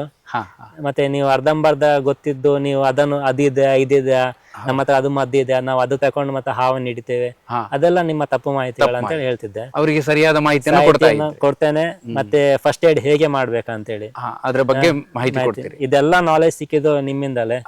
ನೀವು ನಮ್ಮಿಂದ ಅಂದ್ರೆ ಮ್ಯಾಕ್ಸಿಮಮ್ ಅಂದ್ರೆ ನಿಮ್ಮ ಸಹಕಾರ ಮತ್ತೆ ನಿಮ್ಮ ಅವಾಗ ಕೊಡ್ತಿದ್ದ ಮಾಹಿತಿಯನ್ನೇ ನಾನು ಅವರಿಗೆ ಕೊಡ್ತಿದ್ದೆ. ನಿಮಗೆ ಅರಣ್ಯ ಇಲಾಖೆಯವರ ಸಹಕಾರ ಹೇಗಿದೆ ನಿಮ್ಮ ಈ ಸೇವೆಯಲ್ಲಿ? ಅರಣ್ಯ ಇಲಾಖೆಯಿಂದ ನಂಗೆ ಮೌಖಿಕವಾಗಿ ಬಹಳಷ್ಟು ಸಹಕಾರ ಇದೆ. ಮೌಖಿಕ ಅಂದ್ರೆ ಅವರು ನಿಮ್ಗೆ ಬರವಣಿಗೆಯಲ್ಲಿ ಅನುಮತಿ, ಪರವಾನಗಿ ಅಂತ ಏನಿಲ್ಲ, ನೀವು ಅದನ್ನ ಟ್ರೈ ಮಾಡಿದ್ದೀರಾ? ಅಂದ್ರೆ ನಾನು ಫಸ್ಟ್ ಹವ್ಯಾಸ ನಂಗೆ ಆರಂಭವಾದಾಗ ನಂಗೆ ಅದ್ರ ಬಗ್ಗೆ ಏನ್ ನಾಲೆಜ್ ಇಲ್ಲ. ನಂಗೆ ಹಾವು ಹಿಡಿಬೇಕು, ಹಾವನ್ನು ರಕ್ಷಣೆ ಮಾಡ್ಬೇಕು ಅಷ್ಟೇ ಗೊತ್ತಿರೋದು. ಅದಕ್ಕೊಂದು ಕಾನೂನು ಇದೆ ಅಂತ ನಂಗೆ ಗೊತ್ತಿರಲಿಲ್ಲ. ಆಮೇಲೆ ನಾನು ಗುರುರಾಜ್ ಸರ್ ಫೋನ್ ಮಾಡಿ ಕೇಳಿದೆ, ಸರ್ ನಂಗೀಗ ಅದೇ ಫೀಲ್ಡ್ ನಾನು ಮುಂದುವರಿಬೇಕಂತಿದ್ದೇನೆ. ಅದನ್ನೇ ನಾನು ಸ್ವಲ್ಪ ಹವ್ಯಾಸವನ್ನು ಸ್ವಲ್ಪ ನಾನು ಪ್ರೊಫೆಷನಲ್ ಆಗಿ ನಾನು ನಿಮ್ಗೆ ಒಂದಷ್ಟು ಮಾಹಿತಿಯನ್ನು ಕೊಟ್ಟೆ, ಆನಂತರ ನೀವು ಟ್ರೈ ಮಾಡಿದ್ರೆ ಅದಕ್ಕೆ. ಆಮೇಲೆ ನೀವು ಹೇಳಿದಾಗೆ ನಾನು ಅರಣ್ಯ ಇಲಾಖೆಗೆ ಹೋದೆ. ಅರಣ್ಯ ಇಲಾಖೆಗೆ ಹೋದ್ಮೇಲೆ ಅವರೊಂದು ನಂಗೆ ಹೇಳಿದ್ರು, ಆಂಧ್ರದಲ್ಲಿ ಇಲ್ಲಿಯವರೆಗೆ ಅಂತ ಒಂದು ಸಿಸ್ಟಮ್ ಬಂದಿಲ್ಲ. ಅಂದ್ರೆ ಹಾವು ಹಿಡಿಯುವ ಹಾವು ಸಂರಕ್ಷಕರಿಗೆ ಒಂದು ಪರವಾನಗಿ ಅಂತ ಕೊಡುವಂತ ವ್ಯವಸ್ಥೆ ಇನ್ನೂ ಬಂದಿಲ್ಲ.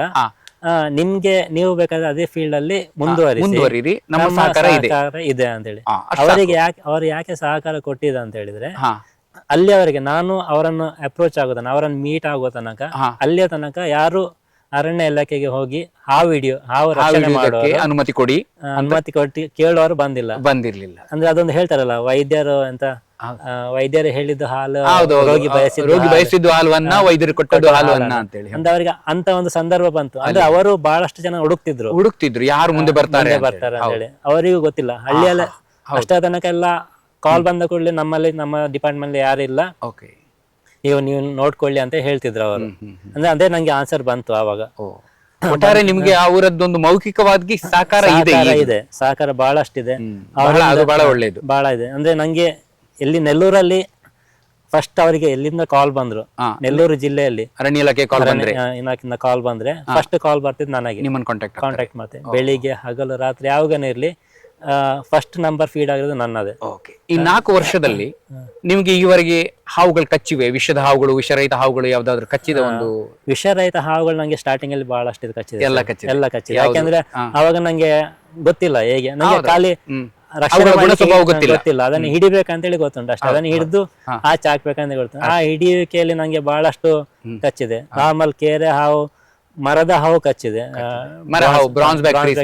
ಕಚ್ಚಿದೆ, ನೀರ್ ಹಾವು ಕಚ್ಚಿದೆ, ನೀರ್ ಹಾವು ರೀಸೆಂಟ್ ಆಗಿ ಕಚ್ಚಿದೆ. ಈ 3 ಹಾವುಗಳು ಕಚ್ಚಿದಾಗ ನೀವೇನಾದ್ರೂ ಚಿಕಿತ್ಸೆ ಮಾಡ್ಕೊಂಡ್ರ?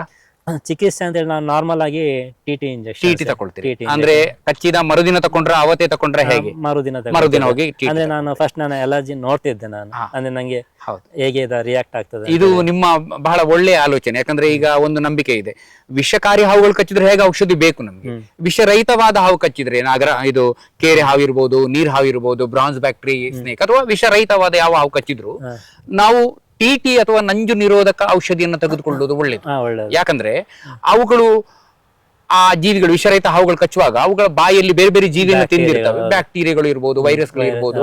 ಅದು ನಮ್ಗೆ ಕಚ್ಚಿದಾಗ ಕೆಲವು ರೀತಿಯ ತುರಿಕೆಗಳು, ಅಲರ್ಜಿಗಳು ಬರುವ ಘಟನೆಗಳು ಇವೆ. ಹಾಗಾಗಿ ನಾವು ನಂಜು ನಿರೋಧಕ ಔಷಧಿಯನ್ನು ತಗೊಳ್ಳೋದು ಒಳ್ಳೆಯದು. ಅದು ಕೂಡ ನಾಲೆಜ್ ಇದೆ ನಿಮ್ಗೆ? ಅದೇ ನಾಲೆಜ್ ಅಂತ ಹೇಳಿದ್ರೆ ಎಲ್ಲ ನಿಮ್ಮಿಂದ ಬಂದ ಮಾಹಿತಿಗಳು. ಅಂದ್ರೆ ಸಣ್ಣ ಸಣ್ಣ ಕ್ವಶನ್ ಗಳನ್ನ ನಿಮ್ಗೆ ಕೇಳ್ತಿದ್ದೆ ನಾನು, ಕೇಳ್ತಾ ಇದ್ದೆ, ಪ್ರತಿ ಸಲ ಕೇಳ್ತಾ ಇರಿ, ನಿರಂತರವಾಗಿ ಕೇಳ್ತಾ ಇರಿ. ಯಾಕಂದ್ರೆ ನೀವು ಕೇಳಿದಷ್ಟು ನನ್ನಲ್ಲಿರುವಂತ ಜ್ಞಾನ ಒಂದು ಇದಾಗ್ತದೆ, ಏನು ಮಾಹಿತಿ ಸ್ಪ್ರೆಡ್ ಆಗ್ತದೆ. ನನ್ ಖುಷಿ ಇದೆ ಅದ್ರಲ್ಲಿ. ಸೇಮ್ ಮಾಹಿತಿ ನಾನು ಬೇರೆಯವ್ರಿಗೆ ಕೊಡ್ಲಿಕ್ಕೆ ಸಾಧ್ಯ ಇದೆ. ಹಾಗೆ ನಾವು ಶೇರ್ ಮಾಡ್ಕೊಳ್ಬೇಕು. ಮತ್ತೆ ನಿಮ್ಮ ಸಂಸ್ಥೆಯಲ್ಲಿ ಈ ಒಂದು ಹವ್ಯಾಸಕ್ಕೆ ಏನಾದ್ರೂ ಸಹಕಾರ ಇದೆಯಾ, ತೊಂದರೆ ಇದೆಯಾ? ಸಂಸ್ಥೆಯಲ್ಲಿ ಮುಖ್ಯವಾಗಿ ಕಂಪನಿಯಲ್ಲಿ ಅಂತ ಹೇಳಿದ್ರೆ, ನಮ್ದೊಂದು ಕಂಪನಿ ಅಂತ ಹೇಳಿದ್ರೆ ಕಂಪನಿದೊಂದು ರೂಲ್ಸ್ ಇರ್ತದೆ. ಆ ರೂಲ್ಸ್ ಪ್ರಕಾರ ನಾವು ಕೆಲಸ ಮಾಡಿಕೊಂಡು ಹೋಗ್ಬೇಕು. ಇದು ನನ್ನದೊಂದು ಹವ್ಯಾಸ ಅಂತ ಹೇಳಿದ್ರೆ ಇದು ನಂದು ಪರ್ಸನಲ್ ಇದಾಯ್ತು. ಕಂಪನಿ ರೂಲ್ಸ್, ಡ್ಯೂಟಿ ಟೈಮ್ ಅಲ್ಲಿ ನಾವು ಅಲ್ಲೇ ಇರ್ಬೇಕು. ಆಗ ಅವರು ಮ್ಯಾಕ್ಸಿಮಮ್ ನಂಗೆ ಪರ್ಮಿಷನ್ ಕೊಡ್ಲಿಕ್ಕೆ ಆಗುದಿಲ್ಲ. ಕೆಲವು ಘಟನೆಗಳು ಹೇಗೆ ಅಂತ ಹೇಳಿ ನಾವು ಅವರಿಗೆ ಎಕ್ಸ್ಪ್ಲೈನ್ ಮಾಡ್ಬೇಕಾಗ್ತದೆ ಸೌಜನ್ಯ. ಅಂದ್ರೆ ಅದ ಅಲ್ಲಿನ ಪರಿಸ್ಥಿತಿ. ಈಗ ಸಪೋಸ್ ಒಂದು ಕೇರೆ ಹಾವು ಬಂತು ಮನೆಯೊಳಗೆ ಹೋಯ್ತು ಅಂತ ಹೇಳಿ ನಾನು ಅಲ್ಲಿ ಪರ್ಮಿಷನ್ ಕೇಳುದಿಲ್ಲ, ಯಾಕಂದ್ರೆ ನಂಗೆ ಗೊತ್ತುಂಟು ಅಲ್ಲಿ ಪರಿಸ್ಥಿತಿ ಹೇಗೆ ಅಂತ. ಆಗ ನಾನು ಅವ್ರಿಗೆ ಮನೆಯವರಿಗೆ ನಾನು ಕನ್ವಿನ್ಸ್ ಮಾಡ್ತೇನೆ, ನೀವು ಅದೇ ಸಿಚುವೇಶನ್ ಅಲ್ಲಿ ಒಂದು ವಿಷಕಾರಿ ಹಾವು ಬಂದ್ರೆ, ನಾಗರ ಹಾವು, ಕೊಳಕುಮಂಡಲ ಹಾವು ಬಂದ್ರೆ, ಆಗ ನಾನು ಇಮಿಡಿಯೇಟ್ ಆಗಿ ಪರ್ಮಿಷನ್ ಕೇಳ್ತೇನೆ ಮ್ಯಾನೇಜ್ಮೆಂಟ್ ಅಲ್ಲಿ. ಅಲ್ಲಿನ ಪರಿಸ್ಥಿತಿ ಬಗ್ಗೆ ಹೇಳ್ತೇನೆ, ಅವರ ಮನೆ. ಆಗ ಅವರು ಮಾನವೀಯತೆಯ ರೂಪದಲ್ಲಿ ಬಿಡ್ತಾರೆ. ಒಂದು ಸಹಕಾರ ಇದೆ. ಈ ಒಂದು 5 ವರ್ಷದ ನನ್ನ ಜರ್ನಿ ಅದ್ರ ಬಗ್ಗೆ ಅಂದ್ರೆ ನಾನೊಂದು ಹೇಳುದಾದ್ರೆ, ನಾನು ಫಸ್ಟ್ ಸ್ಟಾರ್ಟ್ ಮಾಡುವಾಗ ನಂಗೆ ಫಸ್ಟಿಗೆ ಬಹಳ ಬೇಜಾರಲ್ಲಿದ್ದೆ. ಬೇಜಾರ ಅಂತ ಹೇಳಿದ್ರೆ ನಾನು ಯಾಕೆ ಸ್ಟಾರ್ಟ್ ಮಾಡಿದ್ದೆ ಅದು ನಂಗೆ ಫುಲ್ಫಿಲ್ ಆಗ್ತಿರ್ಲಿಲ್ಲ. ನಾನೊಂದು ಹಾವನ್ನು ಸಂರಕ್ಷಣೆ ಮಾಡ್ಬೇಕಂತ ಹೇಳಿ ಇದು ಸ್ಟಾರ್ಟ್ ಮಾಡಿದೆ. ಆದ್ರೆ ನಂಗೆ ಬಹಳಷ್ಟು ಕಾಲ್ ಮಾಡುವಾಗ ನಾನು ಕೆಲವು ಸಲ ಅಲ್ಲಿಗೆ ಅವರನ್ನು ಮೀಟ್ ಆಗ್ಲಿಕ್ಕೆ ಆಗ್ತಿರ್ಲಿಲ್ಲ. ಅಲ್ಲಿ ಅವರಿಗೆ ಕನ್ವಿನ್ಸ್ ಮಾಡ್ತೇನೆ. ನಾನು 1 ಗಂಟೆ ಆಗ್ತಿತ್ತು ಬರ್ಲಿಕ್ಕೆ, 2 ಗಂಟೆ ಆಗ್ತದೆ. ಬಹಳಷ್ಟು ಜನ ಅವಾಗ ಇಲ್ಲ ಸರ್ ನಂಗೆ ಆಗುದಿಲ್ಲ, ತಡಿಲಿಕ್ಕೆ ಆಗುದಿಲ್ಲ, ನಾವು ಬೇರೆಯವರನ್ನು ನೋಡಿ ಅದನ್ನು ಇದು ಮಾಡ್ತೇವೆ, ಮುಗಿಸ್ತೀವಿ ಅಂತ ಹೇಳಿ ಬಹಳಷ್ಟು. ಆಗ ನಾನು ಬಹಳ ಫೀಲ್ ಆದೆ. ನಂಗೆ ಅಷ್ಟು ಕಾಂಟ್ಯಾಕ್ಟ್ ಇರ್ಲಿಲ್ಲ ಅವಾಗ. ಹೌದು. ಯಾವಾಗ ನಂದು ಕಾಂಟ್ಯಾಕ್ಟ್ ಅಂದ್ರೆ ಸ್ಲೋಲಿ ಹಾ. ಅವಾಗ ನಿಮ್ಗೆ ನೆನಪಿದೆ ಇಲ್ಲ ಗೊತ್ತಿಲ್ಲ, ನಾನು ನಿಮ್ಗೊಂದ್ಸಲ ಕಾಲ್ ಮಾಡಿದ್ದೆ, ಹಾ ಸರ್ ನಾನು ಹವ್ಯಾಸ ಏನೋ ಪ್ರಾರಂಭಿಸಿದ್ದೆ, ಹಾ ಪ್ರಾರಂಭಿಸಿದ ಮೇಲೆ ನಂಗೀಗ ಅದೊಂದು ಫೀಲಿಂಗ್ ಬರ್ತಿದೆ, ಯಾಕೆಂದ್ರೆ ನನ್ನಿಂದ ನಾನು ಸ್ಟಾರ್ಟ್ ಮಾಡಿದ ಅದಕ್ಕೆ ಟಚ್ ಆಗ್ತಿಲ್ಲ, ಬಹಳಷ್ಟು ಕಡೆಯಿಂದ ನಂಗೆ ಹಾವಿನ ಕೊಂದ ಘಟನೆಗಳು ಬರ್ತಾ ಇದೆ ಅಂತೇಳಿ. ಹಾ. ಆಗ ನೀವು ಹೇಳಿದ್ರಿ ನೀನು ಸ್ವಲ್ಪ ಸಂಯಮದಿಂದ ಇದು ಮಾಡು, ಅದು ಪ್ರಕೃತಿದು, ಹೌದು. ಅದು ಸಾಯೋದು ಬಿಡೋದು ಅಂದ್ರೆ ಪ್ರಕೃತಿ ನಿಯಮ ಒಂದು ಕೆಲಸ ಕೆಲಸ ಮಾಡ್ತಿರ್ತದೆ.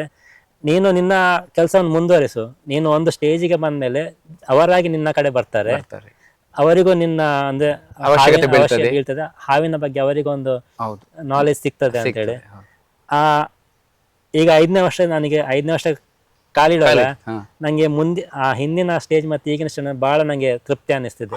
ಯಾಕೆ ಅಂತ ಹೇಳಿದ್ರೆ ನೆಲ್ಲೂರಿನಲ್ಲಿ ಆ ಜನರಲ್ಲಿದ್ದ ಮೊದಲ ನಂಬಿಕೆ, ಮೊದಲ ಒಂದು ಭಯ, ಹೌದು, ಮತ್ತೆ ಅವರ ಹಾವಿನ ಬಗ್ಗೆ ಒಂದು ಇದು ಅಪ್ರೋಚ್ ಈಗ ಬಹಳಷ್ಟು 180 ಡಿಗ್ರಿ ಚೇಂಜ್ ಅಂತ ಹೇಳ್ಬೋದು. ಅಷ್ಟು ಅಂದ್ರೆ ಅವುಗಳು ಹಾವುಗಳನ್ನ ಸಾಯಿಸೋದ್ರ ಬದಲು ಮಾಹಿತಿ ತಿಳ್ಕೊಂಡು ರಕ್ಷಣೆ ಮಾಡ್ಲಿಕ್ಕೆ ಪ್ರಯತ್ನ ಮಾಡ್ತಿದ್ದಾರೆ ಜನ. ಇವಾಗ ಕಾಲ್ ಮಾಡಾಗ ಹೇಳ್ತಾರೆ, ಸರ್ ನೀವು ರೂಪೇಶ್ ಸ್ನೇಕ್ ಕ್ಯಾಚರ ಅಂತ ಹೇಳಿ, ನೀವು ಹಾವನ್ನು ರಕ್ಷಿಸ್ತೀರಲ್ಲ ಅಂತ. ಬದಲಾವಣೆ ಆಗಿದೆ. ಮೊದಲು ಇದನ್ನ ನೀವು ಏನ್ ಸಾಯಿಸ್ತೀರೋ ಮಾಡ್ತೀರಾ ಅಂತ ಕೇಳ್ತಿದ್ರು. ಇವಾಗ ಸರ್ ನೀವು ರೂಪೇಶ, ನೀವು ಹಾವನ್ನು ರಕ್ಷಣೆ ಅಂತ ಹೇಳಿ ಆ ಒಂದು ಕಾಲ್ ಬರೋದು ನಂಗೆ ಬಹಳ ಇದಾಗ್ತದೆ.